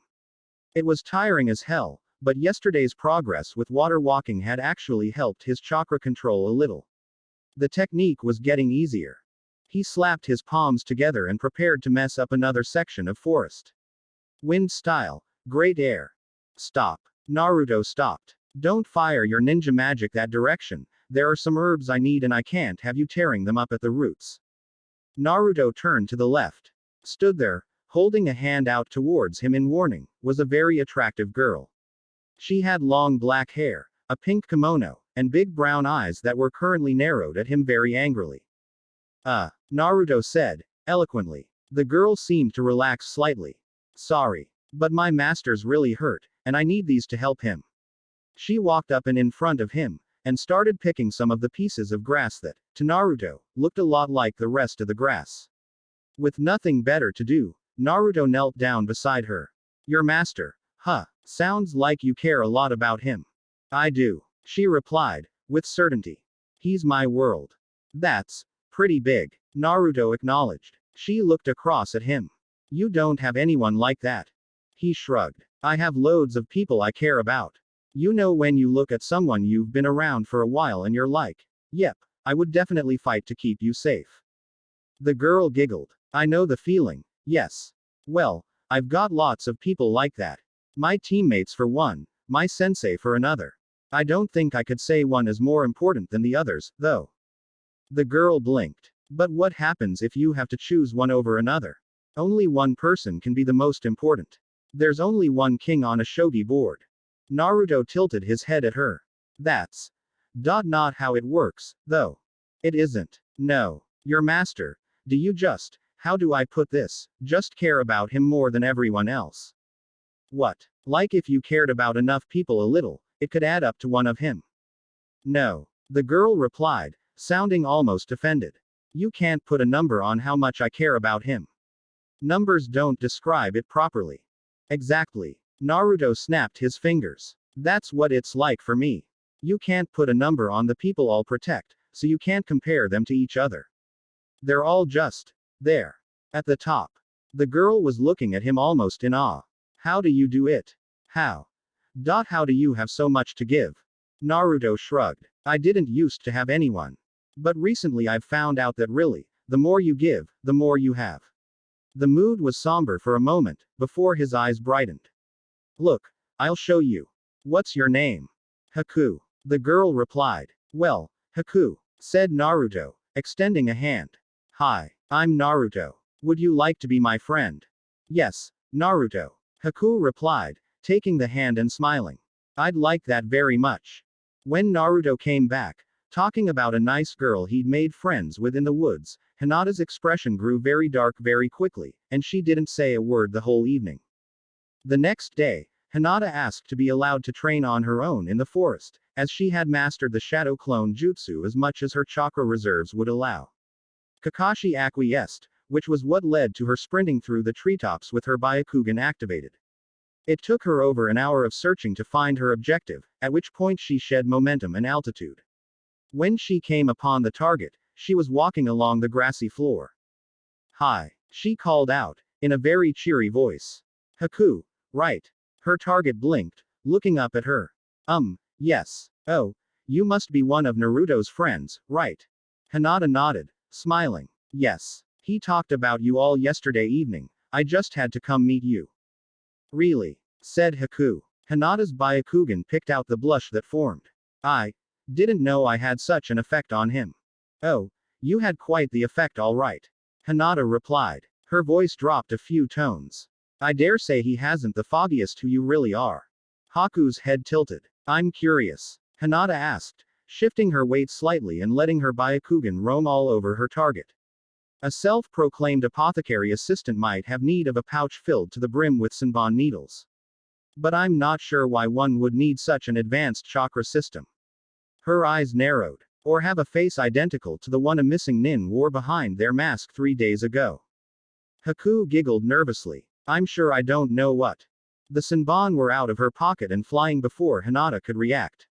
5 of them punctured her flesh in various nerve clusters across her body. She gasped.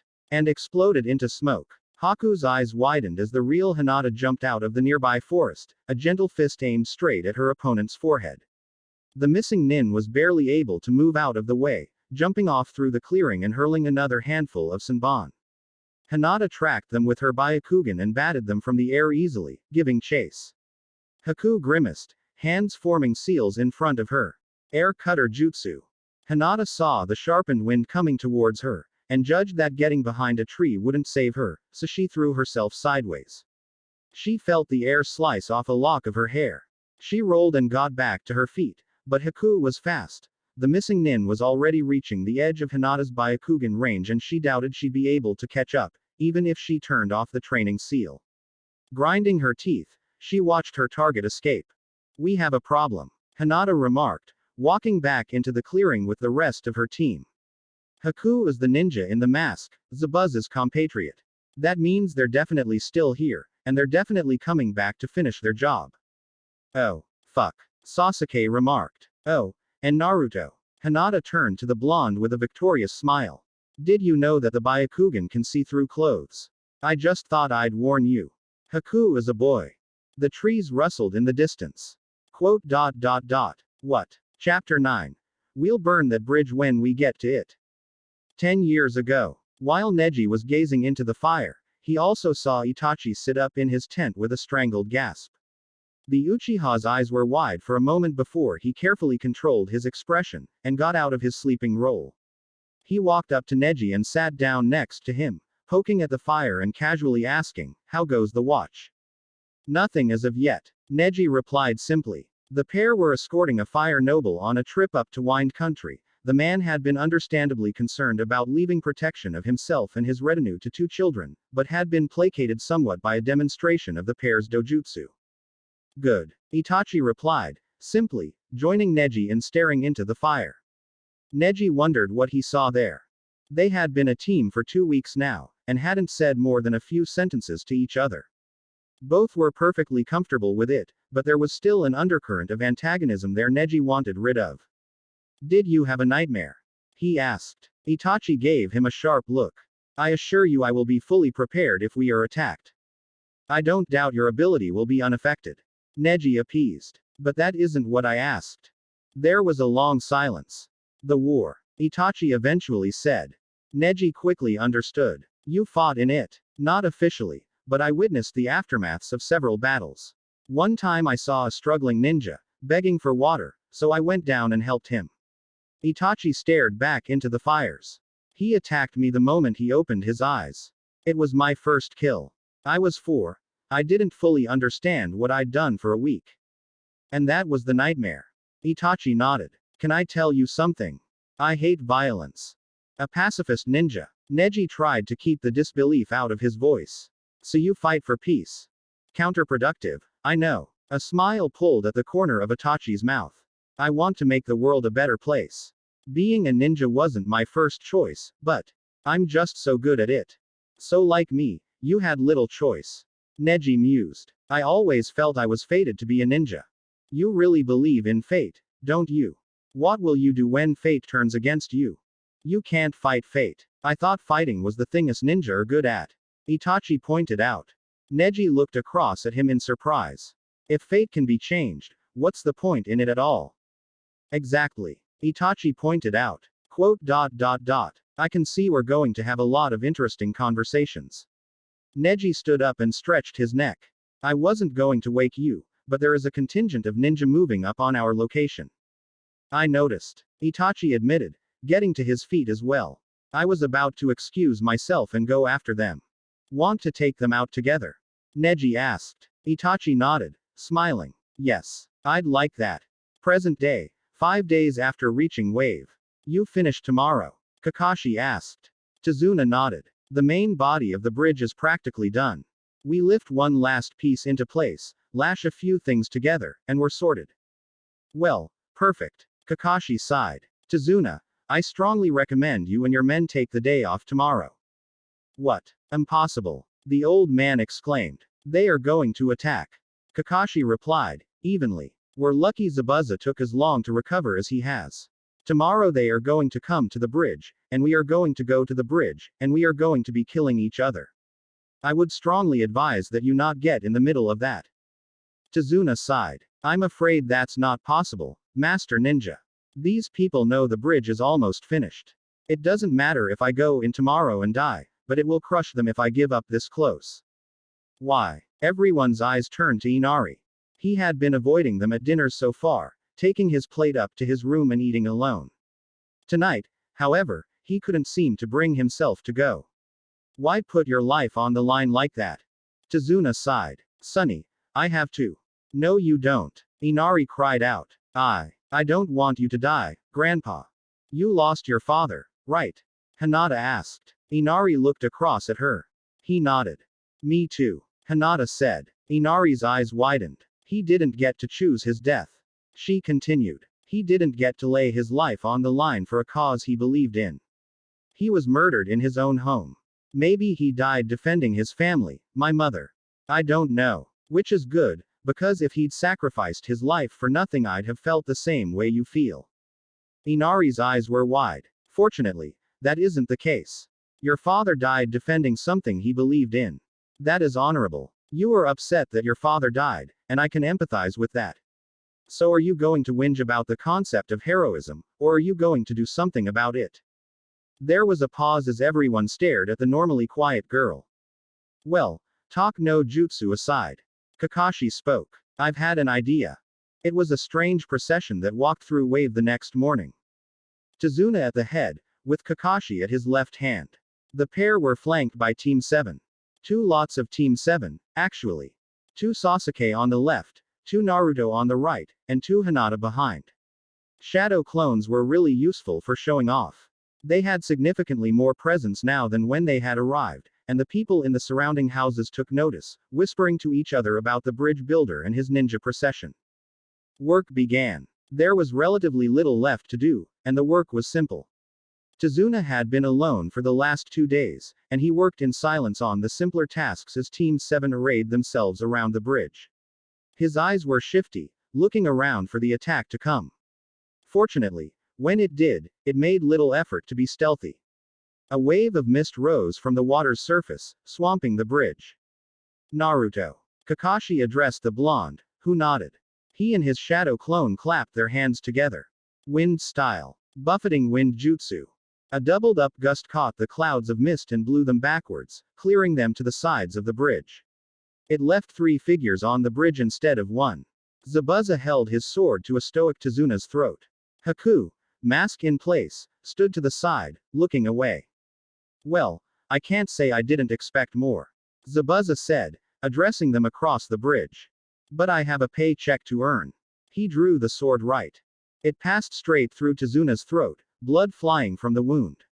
Then the transformation dispelled. Hinata, almost half Tazuna's height, was unconcerned by the blade passing over her head. She spun in place and pushed a palm towards Zabuza's chest, chakra bursting from the tenketsu there. He jumped backwards, pushing himself out of her immediate striking range.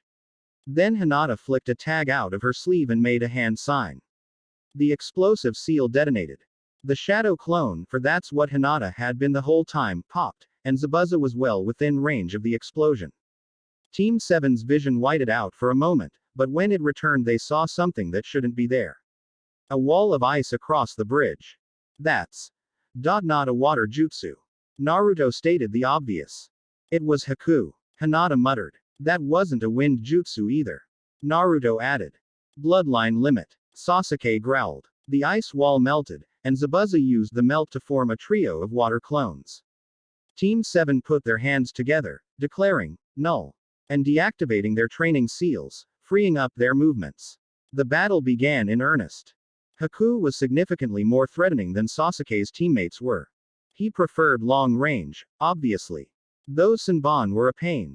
Sasuke couldn't cut them out of the air like Hinata could, still waiting on the Sharingan body, but if he knew where they were coming from, he could dodge them. The ice, however, was a problem. Fire jutsu wouldn't melt it, against all logic. The damn thing must have been a mixture of water and something, because it cut off all his offensive ninjutsu, and Haku was good enough with it he could throw out ice in Sasuke's way any time of the battle. Crap. He ducked another swipe from a water clone, mental note, get a weapon bigger than a dagger, and went for its knees. It dodged left, which was good, because that put it in the way of a trio of Senbon launched at Sasuke. Unfortunately, water clones didn't have pressure points, and it was fine. Fortunately, Hinata leapt after Haku that moment, and kept his attention thereafter. Sasuke finished his clone off. Kakashi was busy with the real Zabuza. He was unable to simply genjutsu the missing nin, because Zabuza had decided to blindfold himself, the absolute madman. So the pair were dueling across the bridge. Naruto was actually helping. His massive reserves of chakra meant he could blow back the mist anytime Zabuza tried to bring it back in, and his shadow clones let him dogpile water clones, pepper Haku with kunai, and occasionally throw themselves at Zabuza only to be immediately cut down. Zabuza was doing well against Kakashi, yes, but not well enough to summon any fresh water clones or perform other battle-changing water jutsu like the dragon thing he'd launched the first time they'd met. In the next minute or so, they would empty the field of water clones, gang up on Haku, and leave Zabuza by himself.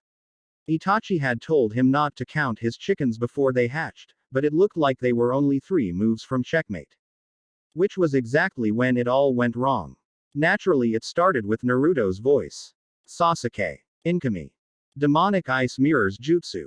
Sasuke's shuriken, which he had hurled towards Zabuza in a free moment, hit a blank wall of ice. He growled, trying to find a way around the surface. And realized he couldn't find one. He was surrounded. Walls of ice appeared, 6 sides, and stretching up towards the sky. Oh dear. A reflection of Haku appeared in the mirror. Sasuke looked for the real version, couldn't find it, and caught a Senbon in the shoulder for his troubles. He hissed and yanked it out. My apologies. Haku said, and continued throwing. Sasuke couldn't dodge. The needles came from everywhere. Haku was actually in the mirrors, peppering him. He tried to jump towards one mirror, use his tree walking skills to run out the gap in the top, but Haku appeared in the mirror of his choosing and pushed him right off. Sasuke grimaced. Hinata couldn't do anything against Zabuza and neither could Naruto.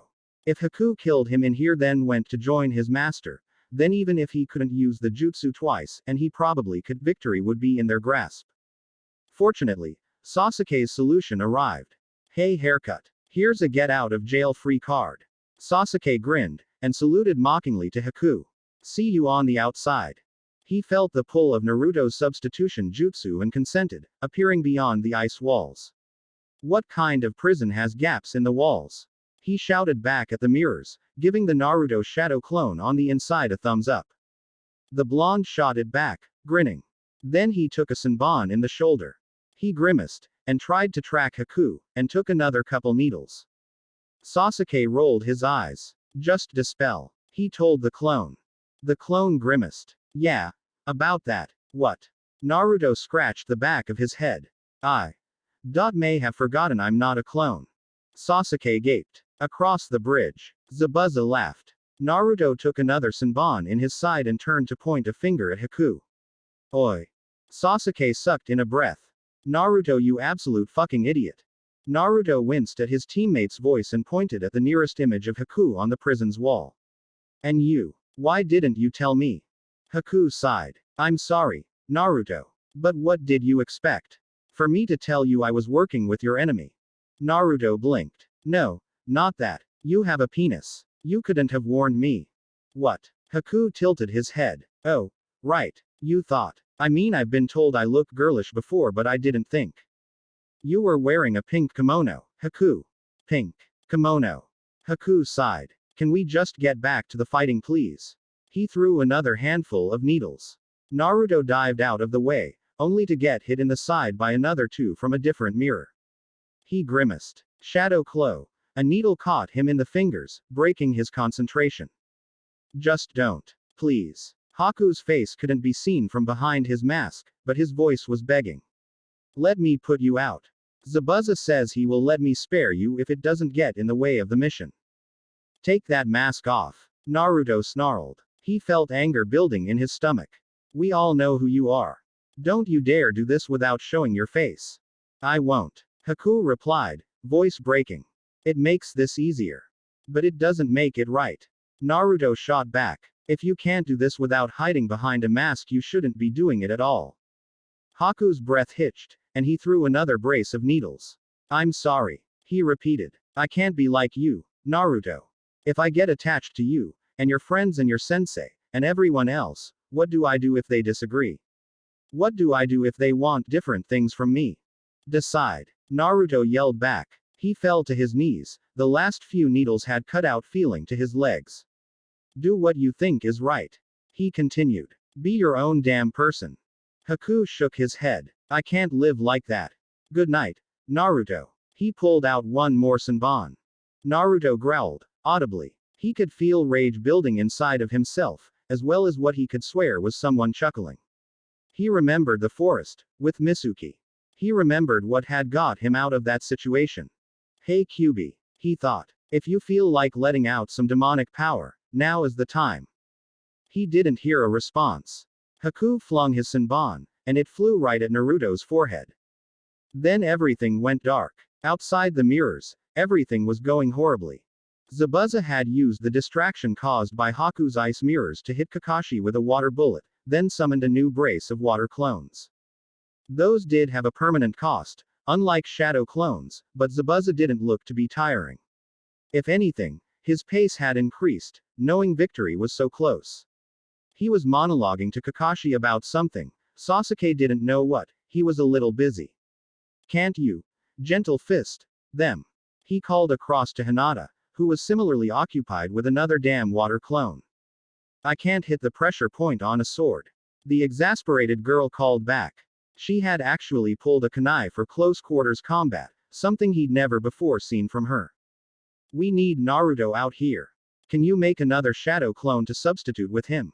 Sasuke asked. He was close to empty, One too many fireballs meant that if he split his chakra in half again he was liable to pass out. Hinata flipped backwards, but her Zabuza didn't let up. If I had a spare second and a half, sure. She called back. Sasuke rolled his eyes. Ignoring his own clone, he leapt at hers. It saw him coming and lifted up its sword, but he battered it with his kunai once, twice, landing and wrapping his legs about its shoulders. He dropped the kunai, grabbed its head and twisted, wrenching its neck to an odd angle. It collapsed into a puddle. Do it, he instructed Hinata, landing on the floor and rolling. He was in position to glimpse through the ice mirrors. Looking up he saw Naruto kneeling on the floor. And he saw a needle sprout from his forehead. Naruto. His voice echoed Hinata's as the blonde genin collapsed to the floor in a heap. Sasuke felt the world around him slow, watching Naruto just lay there lifelessly, and after a moment came a weird feeling behind his eyes that was echoed by two red circles appearing in his reflection in the ice. Oh, Sharingan. Took you long enough to show up. Well, this was good. Sasuke turned to the main opponent. Now he was going to kill Zabuza, and then he was going to kill Haku, and then he was going to hope that the blonde moron wasn't actually dead. There was a rumble. Then the ice prison exploded. Sasuke's new dojutsu let him track every single shard of ice falling through the air, and he had a moment to appreciate the beauty of the sight before he noticed the two very important parts of the image. 1. Haku was flying backwards away from the ice with half his mask torn off. There was a giant claw mark across his chest. 2. Naruto was stood up. His teeth were bared, his wounds were gone, and his eyes were red. Not Sharingan red, but rust red, the same color as the malevolent chakra that was pouring off of him in waves. "En Naruto?" Hinata asked. Naruto looked up to the sky and let out a bestial roar. Chapter 10. Getu more like Fato haha boom bye. There was a banging on Inari's door. He gulped, hesitating, before slowly moving forwards to grab the doorknob. That was when the corner of it splintered and it was forced open. Inari screamed and staggered backwards, crashing into the umbrella stand, important things to have in a rainy country like Wave, as two men walked in the door. They wielded cleavers, had missing teeth, and generally looked like they didn't have great intentions. "Hey little kitty," one leered. "Say, is your granddaddy home?" "He is." Tazuna walked out from another room. "And you damn kids better get off my property." The two brandished their weapons. "That's so," one said. "Perfect. We'd heard you would be at the bridge." Too scared. Tazuna said nothing. If the two had been paying more attention, or just had better eyesight, they might have noticed that he looked a little flat. "Hey. Well, this is a treat. Getu will give the one who kills you a bonus." "Well, that's a shame," said Tazuna, cracking his knuckles. "Because I'm afraid you two are about to. Get the bonus."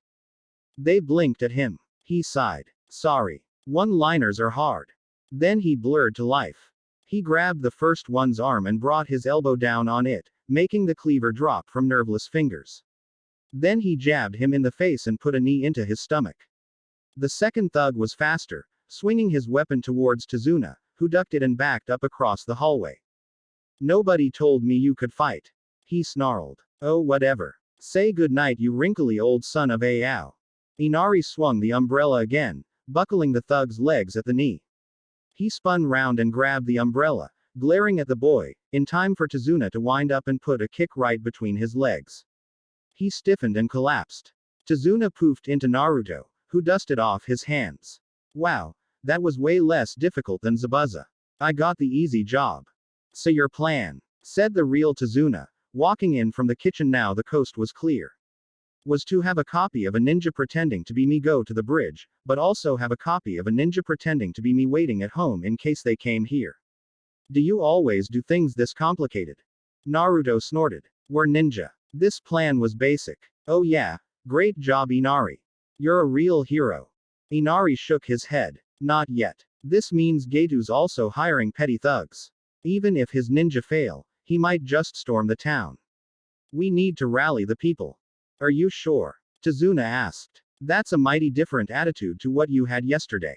Inari nodded. "Miss Hinata set me straight. I don't want us to die for this town, but it'd be worse if we died for nothing. We need to fight." Naruto grinned. "All right then. Let's go make a mob and fight a mob boss. Fear was not a strange thing for Haku to experience. Every day, he was afraid that he might find himself replaced, that Zabuza would decide him useless and abandon him. He was similarly afraid he would prove himself useless before Zabuza realized it, and that he would disappoint his master. Strange, to him, was fear of a thing. Doubts were ethereal. He hadn't been scared of a tangible threat since the mob that had driven him out of his first home. He was scared of Naruto now. The genin's eyes were locked onto him, glowing red, and the killing intent Haku felt from them was something he'd never experienced before, not even from Zabuza, and every ounce of it was directed at him. It was the look of a hunter stalking its prey, a fox about to pounce on a rabbit. It was terrifying. As he watched, one of his master's water clones jumped at Naruto, swinging its sword. Naruto caught the blade, and then punched the clone with his other hand. The hit indented the clone's stomach, and then it evaporated, spraying steam across the bridge. There was a small cut on Naruto's palm, but it healed before Haku's eyes. Then the fox boy leapt. Haku reacted on instinct, jumping backwards and bringing his hands up in front of himself. Ice formed, layering up between him and the monster. There was a moment, and then Naruto smashed through the wall just as easily as he had smashed through the ice mirrors. Haku threw some Senbon, but they bounced straight off the cloak of chakra surrounding what could not be a normal genin. Then there was a blur, and Haku gasped as he was backhanded another 10 meters across the bridge. He gasped again as Naruto caught up to him and grabbed him by the throat before he could even hit the cobblestones. Naruto was right there, holding him up so that his toes barely scraped the floor. Haku could feel the heat from the red aura as he brought back one fist, ready to punch. But he hesitated. Haku could see the conflict in his eyes. That was when the remainder of Haku's mask collapsed, and he was forced into direct eye contact with the beast. "I'm sorry," was all Haku could manage through the choking grip. Naruto's eyes widened again. The red slowly disappeared from his blue irises and he dropped Haku, stumbling backwards. Naruto got out. You. 8 trigrams, 32 palms. Haku stiffened, as a series of strikes thudded into his back. His body below the face went numb, and he collapsed. "What?" asked the Hyuga girl's voice from behind him. "Haku." Zabuza yelled in a surprising show of emotion, as his student collapsed to the floor. That distraction was his downfall. Sasuke, with the unerring precision of the Sharingan, threw a kunai straight through the circular hole of Zabuza's moving sword, embedding itself into the ground. Razor wire glinted, and Sasuke pulled, forcibly restraining the weapon as Kakashi made hand signs. "Chidori!" the Jonin cried, as lighting coalesced around his hand with a loud chittering sound. Without further time wasting, he buried it in Zabuza's chest. Haku let out a gut-wrenching scream. Zabuza coughed blood, and staggered backwards with a gaping hole in his chest. "Well," he rasped. "Guess I won't be getting that paycheck." "No, I'm afraid you won't," called a voice from across the bridge. Hinata gulped. "Sensei." Kakashi looked up. Boots stepped out of the mist. Crossing the bridge that was only barely functional was a veritable army. Dozens of thugs, armed with God knows what, and at their head was a very short man with silly hair and black glasses. "I'm disappointed, Zabuza," continued Geto. "You made me a promise, and couldn't deliver. But I suppose that means I don't have to pay you, which is good." "This is the guy you're working for?" Kakashi asked, incredulously. Zabuza gave a low chuckle. "Times have been hard." He turned to his employer. Blood dripped from the hole in his chest. "My associate," he gestured to Haku, "is only temporarily out of action. Given your little gang would have." He coughed up some more blood. "No chance against these ninja if they weren't exhausted. I trust you will be willing to negotiate partial pay with him." Geto laughed. "Partial? Who do you think I am?" He turned to his thugs. "Boys, kill them all." The men advanced. Zabuza sighed. "Thought so." He turned to Kakashi. "Well, copy ninja, it's been fun. Now would you be so kind as to lend me a kunai?" From the floor, Haku gasped. "No, don't." Slowly, Kakashi drew a knife from his pocket, and threw it across to Zabuza. He caught it, testing the weight. "Mighty kind of you, Haku." He turned to his student. "I admit to feeling a little bad about pulling you off the streets and raising you as a weapon. Just a little. But at least now you're strong enough to make your own way in the world, so perhaps some would call that a good deed.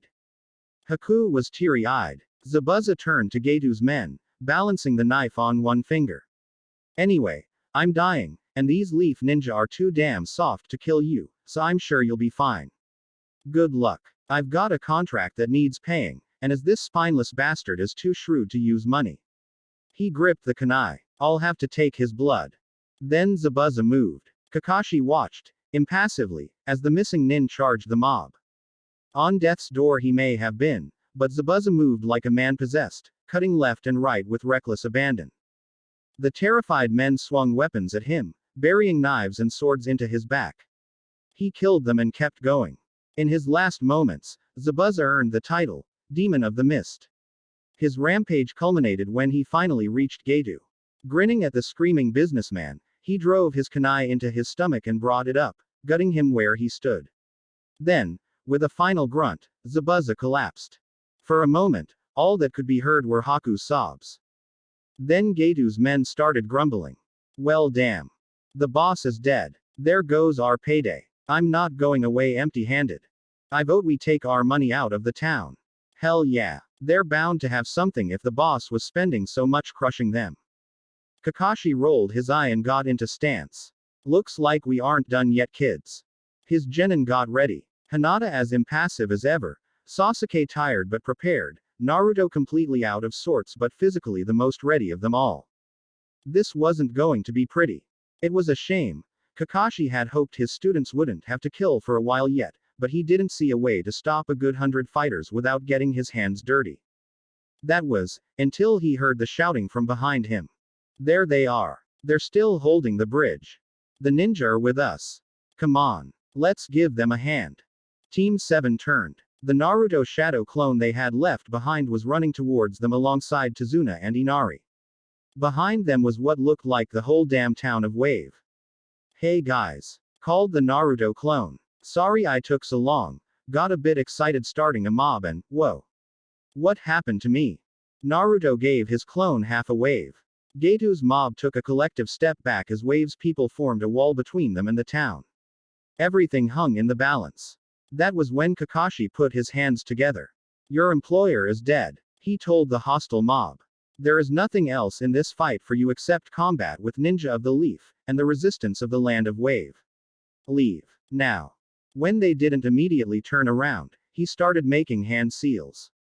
The giant water dragon that appeared from beneath the bridge, roaring steam, was the tipping point. Getu's men ran. It was amongst the cheering and celebration of Wave's citizens that feeling returned to Haku's body. The 32 palms was half the strikes of the 64, but much less than half the effectiveness.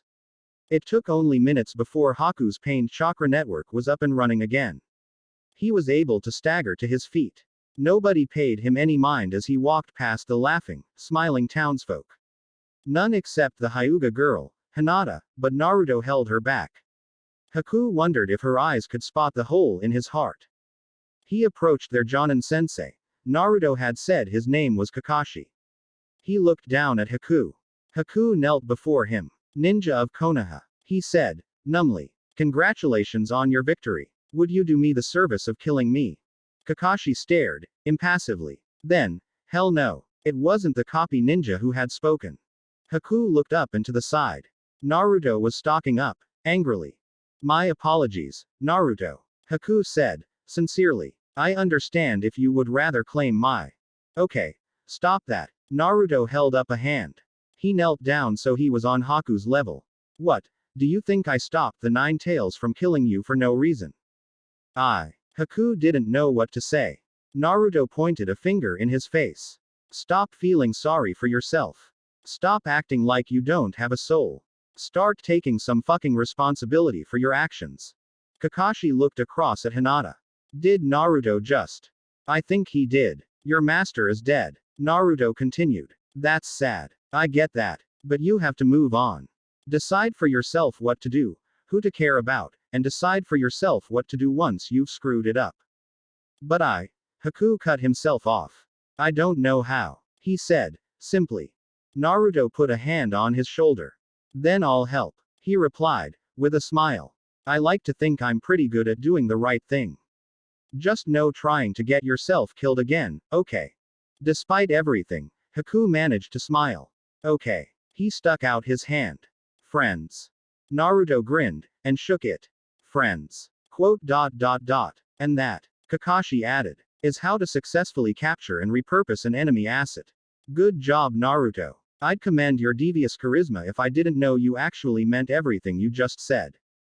Tazuna walked up with Inari, smiling. Well, looks like everything's sorted. He told them. Once everyone is done spitting on Getu, we'll finish work on the bridge. It's gonna need a name, though. Something dramatic. How about? Naruto made a pose. The Great Naruto Bridge. Mr. Tazuna. Kakashi said. Please do not name your bridge after my genin. Yeah, that'd be pretty dumb. Said Sasuke. Guys. Come on.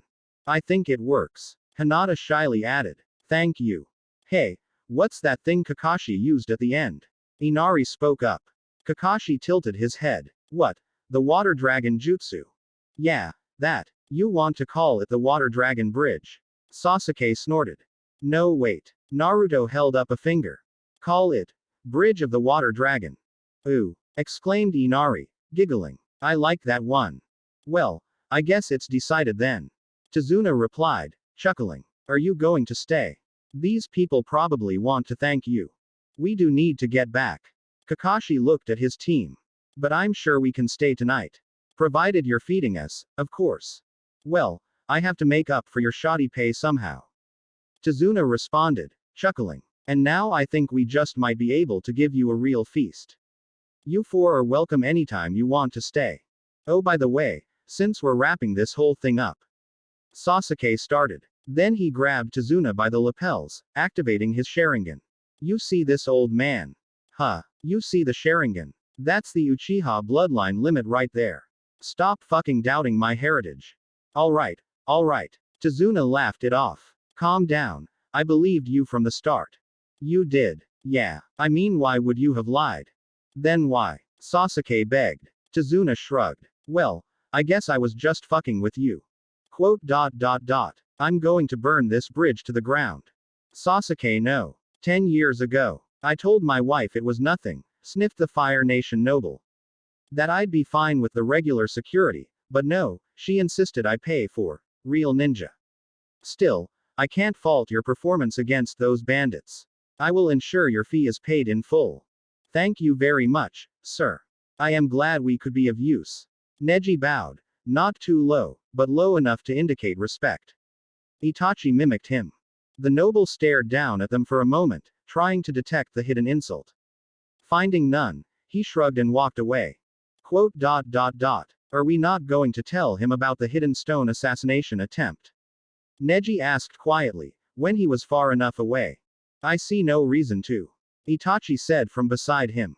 Not after I dealt with the one who ordered it and you stopped all the ninja.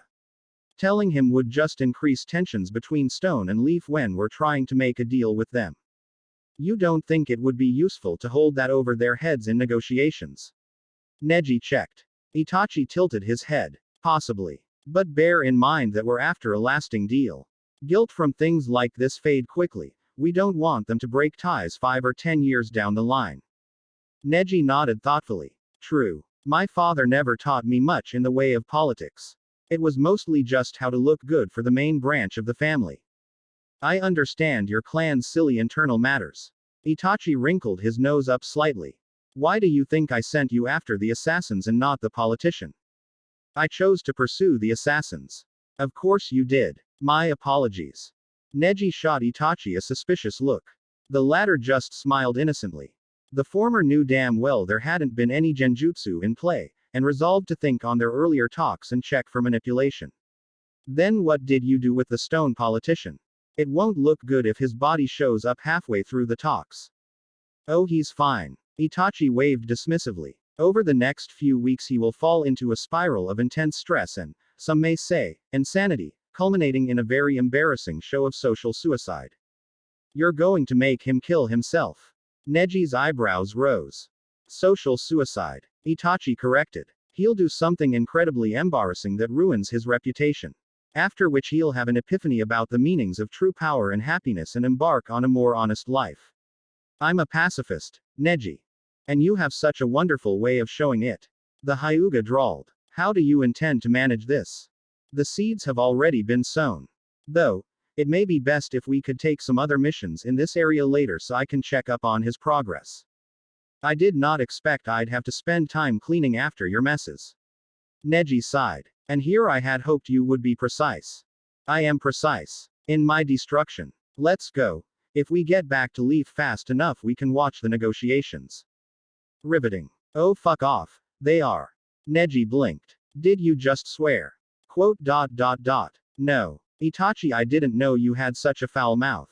We are done talking. Leaf. Now. A little more relaxed around each other than before, the two genin began the walk back home. Chapter 11. Aftermath 1. Making waves. Slowly, the third Hokage put down one of the most ridiculous mission reports he'd ever read. This is what happened. He clarified, hoping they would say it was a joke. It's true, sir. Kakashi looked embarrassed. And why? Hiruzen continued. Did you continue with the mission after an S-rank missing nin arrived?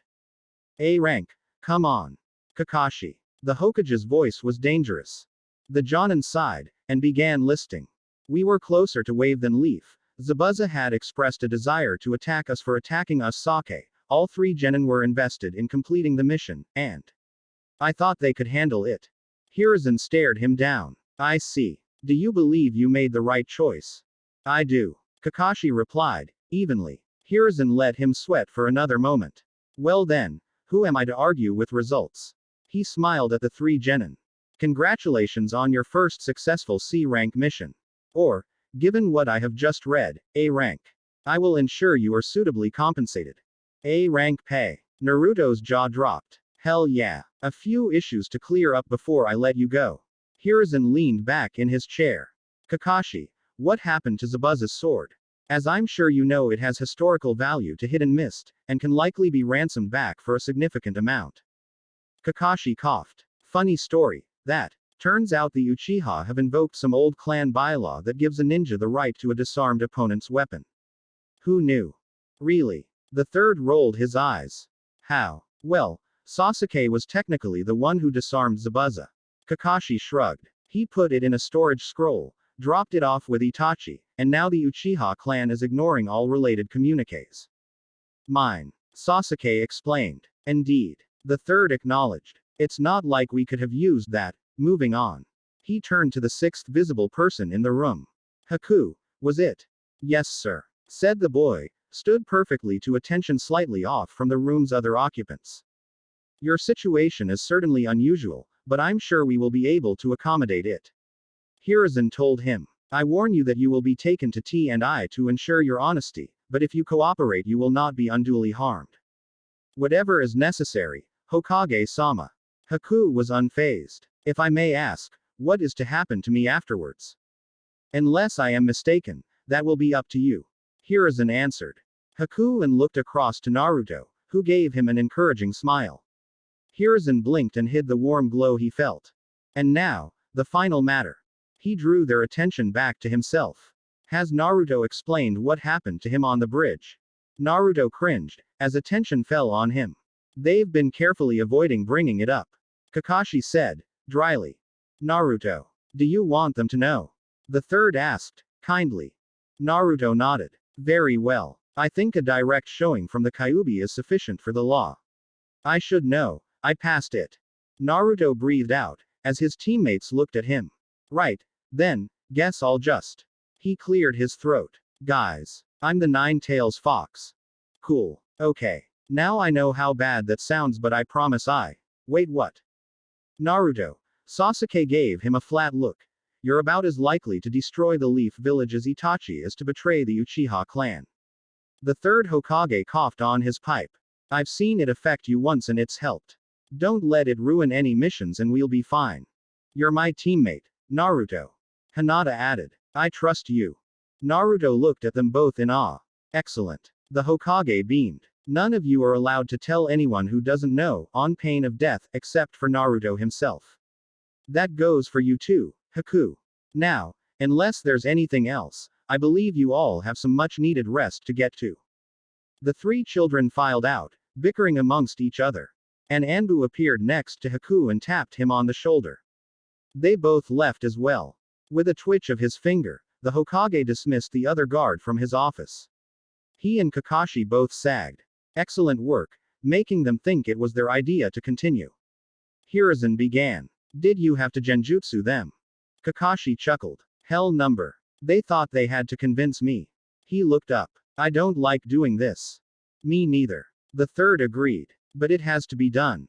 I'll admit, when I learned about Getu I was expecting more opponents like the Demon Brothers. Oh, only hiding AB mission is AC? Kakashi asked, sarcastically. How generous of you. We can't afford generosity, I'm afraid. Said the third. Psychologically, how have they been affected? By civilian standards, they all still need therapy. Kakashi acknowledged. But spending time as a team seems to be beneficial for all three. He leaned back. Sir, they almost died. Such is the life. Was it enough? Hiruzen shook his head sadly. They're ninja. Nothing's ever enough. Sasuke walked into his house, closing the door behind him. Itachi was there waiting, and smiled. Hey little brother. Hey Itachi. Sasuke dumped his bag of supplies on the counter and flopped onto the sofa. Fuck, I missed this. Where's my sword? I hung Kubikiribocho up in your room. You did what? That's its name. That's what the sword's called. Sasuke shrugged, still lying down. That's dumb. I'ma call it Big Bloody Cleaver, because it, like, absorbs blood, I think. God, Naruto must be rubbing off on me. We could get that engraved on it, actually. That would thoroughly embarrass Hidden Mist. Itachi moved over to perch on the edge of the sofa. Now talk to me. You ran up to me, put the sword in my hands, said, mine. Then ran off to the Hokage's office. What happened on your mission? C ranks don't usually involve running into the 7 shinobi swordsmen of the mist. 6 swordsmen, now, Sasuke replied, proudly. And the Hokage bumped it up to a rank. Had you done any A ranks this early? So soon after graduating, no. Itachi admitted. But by the time I was your age. Yes. Sorry. Don't worry about it. Sasuke waved. Oh, and more importantly, he looked up and met Itachi's eyes. He activated his Sharingan. Itachi's own eyes widened. Fuck. He remarked. Yeah, replied Sasuke, grinning.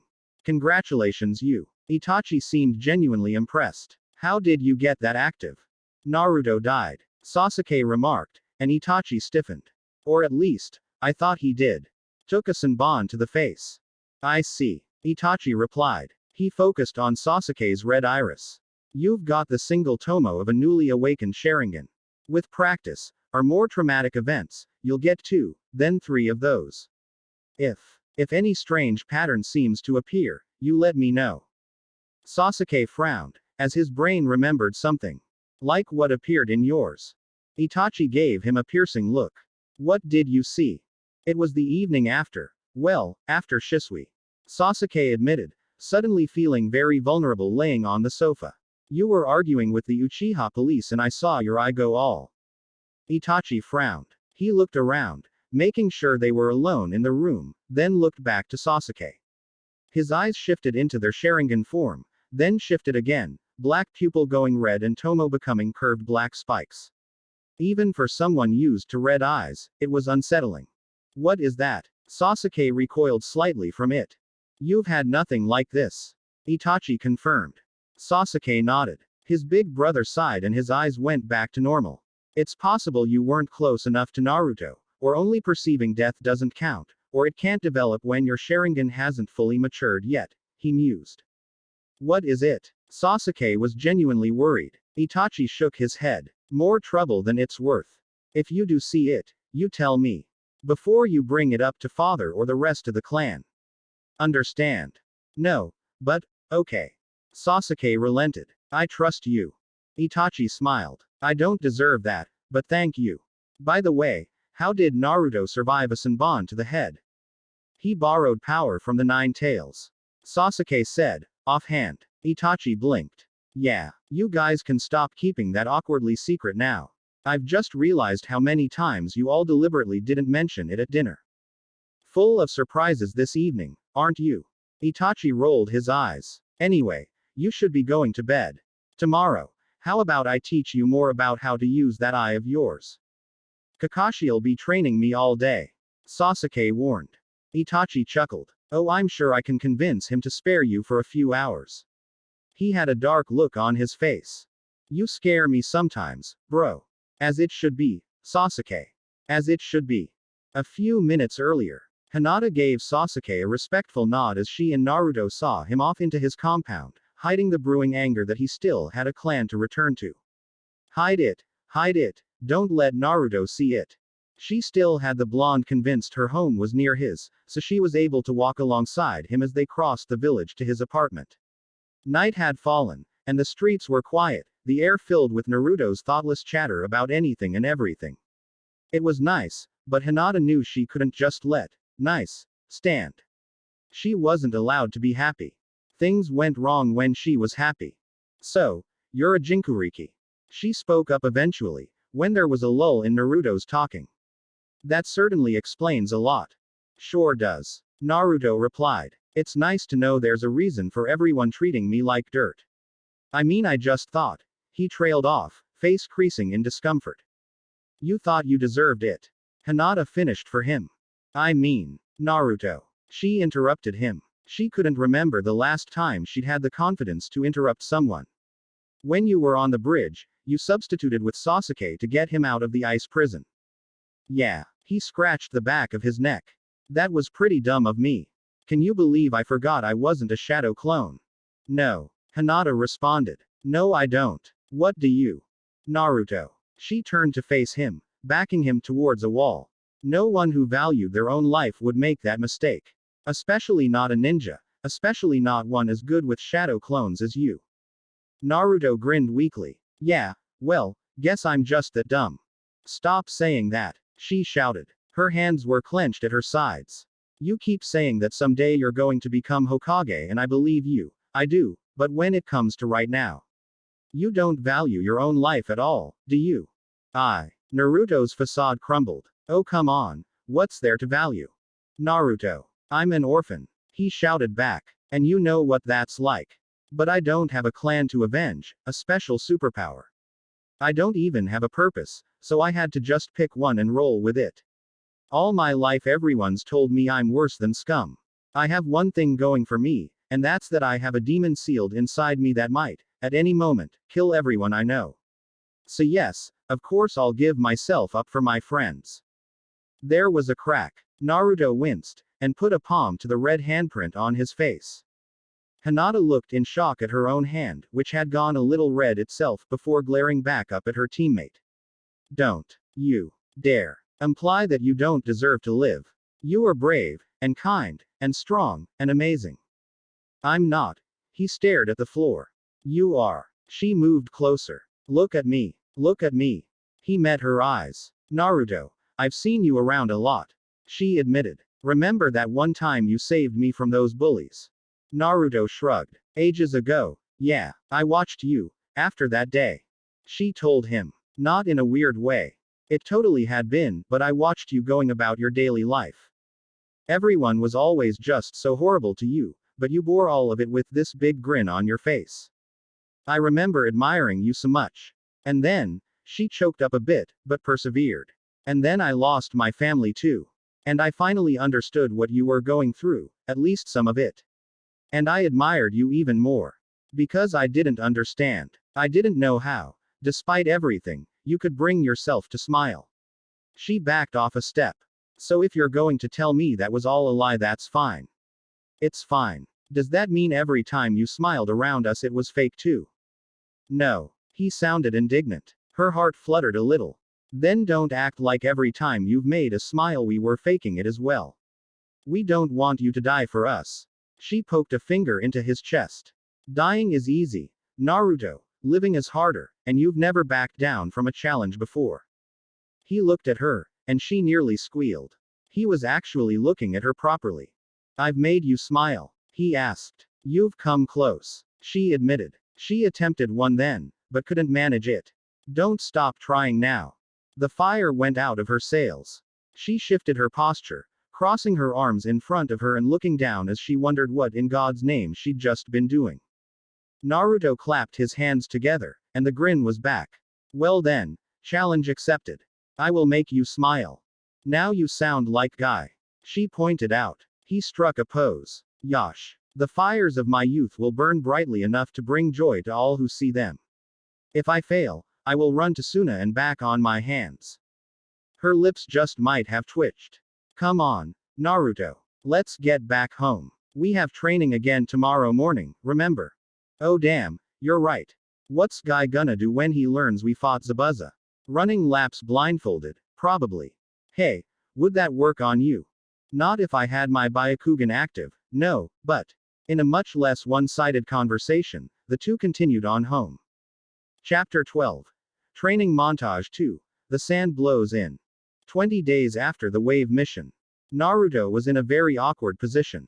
Both literally, his back hurt a little, he'd woken up funny, and figuratively, because he was stood outside the girls' community baths. Why do you even need a shower before going in the baths? Aren't they interchangeable? Intercha. Naruto. You've never been in a clan meeting before, have you? Hinata's voice tentatively rose from beneath the wooden slats of the showers. No. I'm technically the head of an important ninja clan.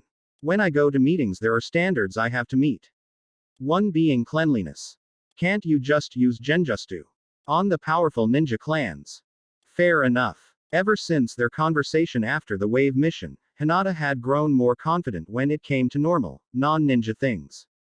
At least confident enough to talk to him without stuttering all the time. So why am I waiting out here? He asked, looking around self-consciously. A couple of the girls walking in gave him dirty looks, presumably just because he was the Nine Tails, but enough to unnerve him. I mean.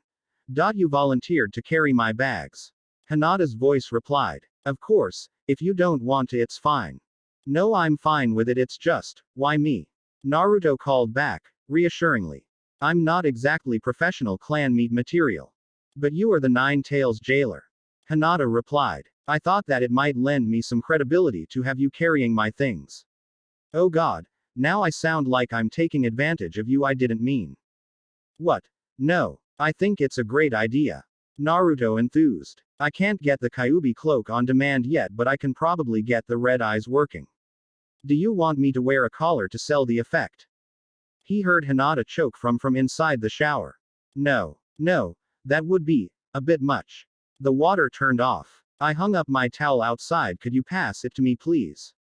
This time Naruto choked. You want me to, aren't you? What? Came Hinata's voice. Hinata. He gulped. Are you wearing anything in there? Of course not, I'm in the shower. Responded Hinata, nonplussed. Well then I can't just open the door and give it to you. Naruto shouted. Why not? Naruto gaped at the door. Oh, right, no, that would be bad. Oh no, I've messed up again. I'm sorry, it's just. Of course, sometimes, Hinata would act like nothing had changed since she was 8. Why would you ever think that was okay? I grew up in the Hyuga compound. Byakugan everywhere. Everyone can see everything at any time. There isn't really much point in modesty. Hold on. Does that mean when you look at me you can? I can what? Quote. Never mind. Naruto shuddered. He grabbed the towel and passed it over the door, and it was pulled out of his hands. Thank you. You're welcome. How long do you have to stay in the bath now? Well, my first dip is for 10 minutes, then I sit in the steam room for 15, then. When exactly is this meeting? Naruto interrupted. 3 hours from now, actually. It's a long preparation process. Naruto palmed his forehead. Can I? Yes, sorry, please go to your thing, I'll meet you in 2 hours 40. Naruto rolled his eyes and walked off. If I become Hokage, I'll have to do important meetings all the time. Am I gonna have to take 3-hour baths? Between this and the paperwork Gramps keeps taking about, at what point do I actually get to do ninja stuff? He was halfway out of the baths area when he spotted the red form hunched in the bushes. Curious about someone who was so completely failing to hide in a village full of ninja, he investigated, tapping the form on the shoulder. He was not expecting it to screech and jump 5 feet in the air, turning to him with its hands in a comedically bad fighting stance. What are you doing? Naruto asked. Nothing. The man replied, unconvincingly. He had shoulder-length gray hair, and a leaf ninja headband, and really impractical-looking sandals. What are you doing? Leaving. Naruto replied. Why's a guy in the girls' baths? Are you lost? Trust me, kid. The man had a large grin on his face. I'm exactly where I want to be. Quote. So you're a girl? Naruto replied. He didn't see any real reason for a man to be there. What? No. Whatever, grandma. The man teched. I'm not a woman, kid. I am the Toad Sage. Jiraiya of the Sannin. Naruto eyed him critically. Isn't Jiraiya meant to be some great hero? You look a bit too old and round. The man seemed to deflate. Ouch. Maybe I should follow Tsunade's example and get a permanent disguise jutsu. He moaned. Kid, who are you? Uzumaki Naruto. Naruto replied. Well. The old man leaned back on his haunches. Kushina's kid, huh? And the 9 tails, yeah. Naruto added. Jiraiya frowned. You just say that to anyone. Well, the Hokage apparently made a rule that said nobody could tell anyone about me being a Jinchuriki that didn't already know. But since everybody hated me anyway, I figured it wasn't much good of a law, so I basically repealed it by, telling everyone I met. Infallible problem solving. Jiraiya remarked. Then Naruto's brain caught up with the older man's mouth. Wait, you knew my mother? Oh, now we're interested in the old granny, huh? Jiraiya chuckled. Yeah, I knew your mother. Uzumaki Kushina. Well, of fire's human form, that woman. Not to mention a massive personality. Well, what about weight? How do I know I can trust you? Naruto hedged. For all I know, you're just some guy with dumb sandals playing a prank on me. My sandals are not dumb. And I suppose you could ask the Hokage, he was my Jonin sensei back in the day. I'm on my way to meet him. I just stopped by here to do some research. Research? What would you be researching in the girls' baths? Someday, kid, someday. Jiraiya shook his head. Well, I'd best be off. And if you ever do decide I'm who I say I am, come find me. I may have some fun ninja skills to teach you. Know any wind jutsu? Naruto asked. Not many. That your specialty? Yeah. Naruto sighed. Kakashi doesn't know many either.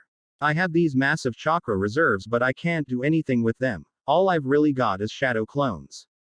Jiraiya hummed. I can work with that. See you later. Squirt. He bit his finger and palmed the floor. With a poof of air, a large toad appeared under him, and, seemingly unencumbered by his weight, began bounding off into the middle distance. Quote. Oh, said a suddenly alone Naruto. 28 days after wave mission. Hinata shifted her stance, eyes wide open with Byakugan lit up. 8 trigrams, 64 palms. She moved. 2, 4, 8, 16, 32, each step an identical speed to the one before it, at least in theory. Being able to immobilize a target with 64 unblocked attacks wasn't impressive. Launching all of those attacks in under 6 seconds was.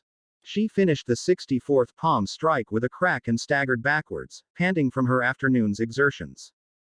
The impressive sealing jutsu carved on the dummy meant that when Hinata poured some chakra into it, it took on a rough approximation of a person's chakra pathways. Her attacks had all landed in the right places, but not as accurately as she would have liked. Room for improvement, as always.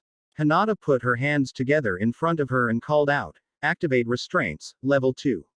Feeling the training seal reapply its restrictions on her movements, and turned away from the dummy. A session of training that left her too exhausted to think was a good thing, especially with her current goal in mind. She walked through the empty Hyuga compound. The bustle of the village was almost inaudible this far in, and her Byakugan's range could only spread so far, so she was alone with her footsteps and the creak of the floorboards.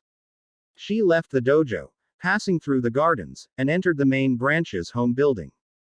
There, she walked through the hallway, up the stairs, and stopped in front of a certain door. She willed herself to move, but couldn't. She grit her teeth. It was always like this.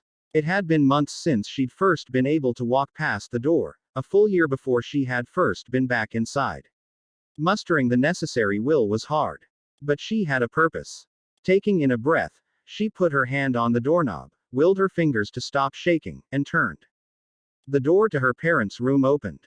She walked quickly, not looking at the bed, Byakugan off, keeping her eyes focused on the bookshelf along one wall. She scanned the volumes quickly. Most important books were kept in the Hyuga library, and some in a well-locked vault she couldn't get into yet, so most of the titles she saw were of novels her parents had been reading, or anything they had been researching at the time. One particular scroll, however, was considered too sacred to be stored outside the clan head's immediate presence. She found what she was looking for, and reached up to it. This would be her first time moving anything from the room. She could almost feel eyes on her back from the bed, watching her, and without looking back she grabbed the scroll and ran out the room, slamming the door behind her. Only then did she activate her Byakugan, and confirm that she was alone in the compound. She took the scroll into her own room and shut the curtains, ensuring a dark environment. She pulled the stopper out of the scroll. This was something she needed. Something that was expected of her, as the clan's heir. And more importantly, it was something she knew Neji had never learned. Hinata rolled out the summoning contract on her bedroom floor, and put a kunai to her finger. 34 days after wave mission. Sasuke flew. Encased in giant purple armor, he rose hundreds of meters above the landscape and looked down to see Itachi rising to meet him. He thrust his hands towards his older brother, and an arsenal of glowing knives and swords flung themselves towards the rising Uchiha. Itachi dodged, darting between the weapons easily and at one point running up the length of one's blade to gain height.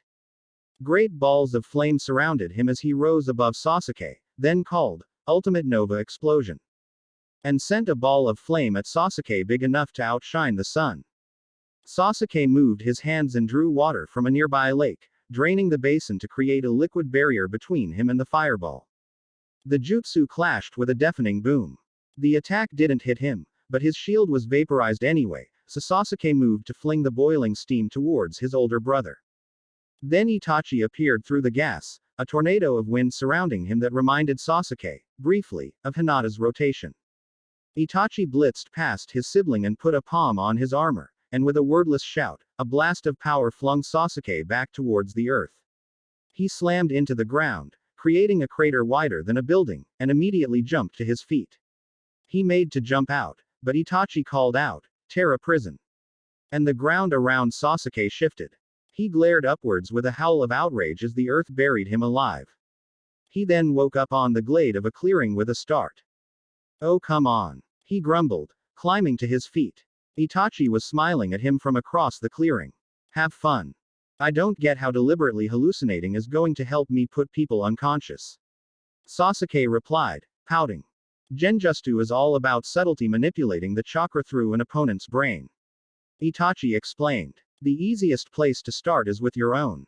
But how did you still win?" Itachi smiled. "In part because you believed I would. Did you notice how I was calling out bogus jutsu names?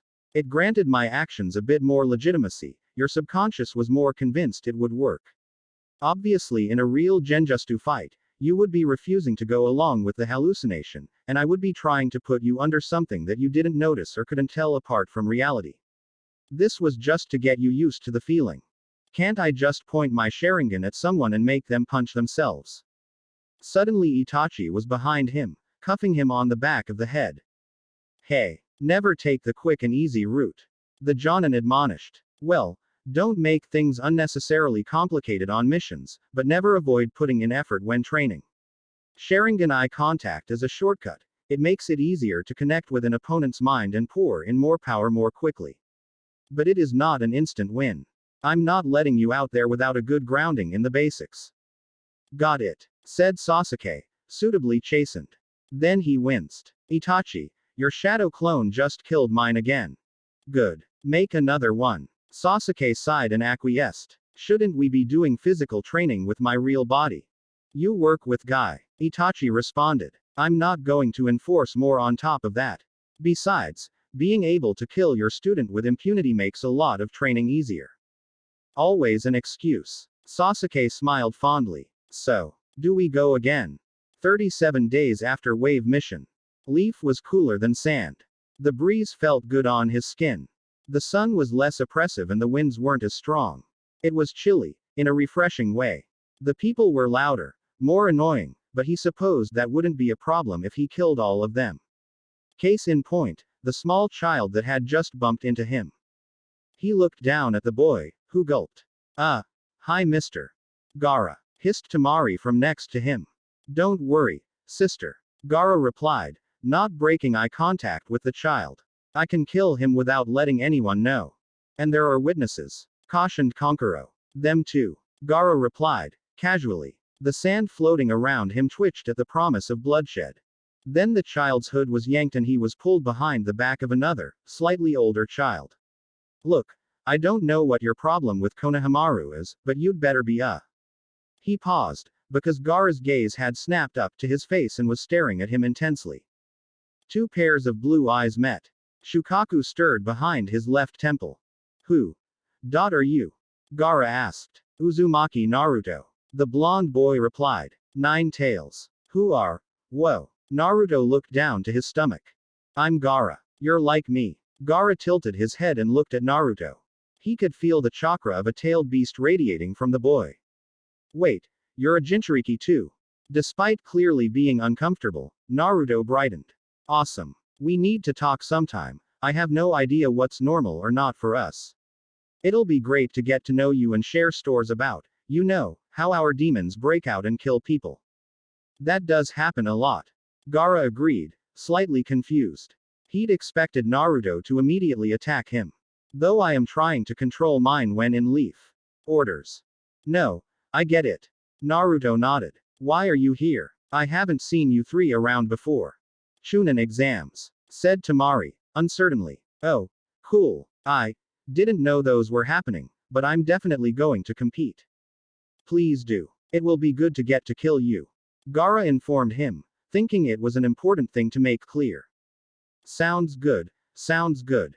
Naruto nodded. Then, realizing he and Gaara's team were standing off in the middle of the road, oh, am I in your way? He shifted to the side. Sorry. Do your thing. Good luck with the exams. Thank you. Gaara replied, smiling at him, and walking past.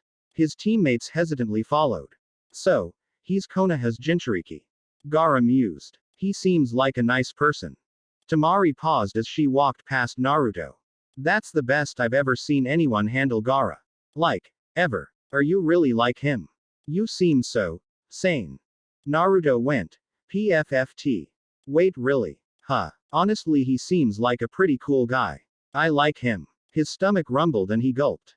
Were your eyes always red? Temari asked him. Nope. Naruto grinned. Well, I'm going to go throw up. Nice to meet you. He walked off very quickly towards some trees. Temari shook her head and backed away slowly. So this is why Dad never let me leave Suna. She mumbled under her breath, before jogging to catch up with her brothers. That's it for this part. If you enjoyed it, then like, share and subscribe for the next video as it's going to be more interesting, and also check out my other playlists. Hope you would like them too.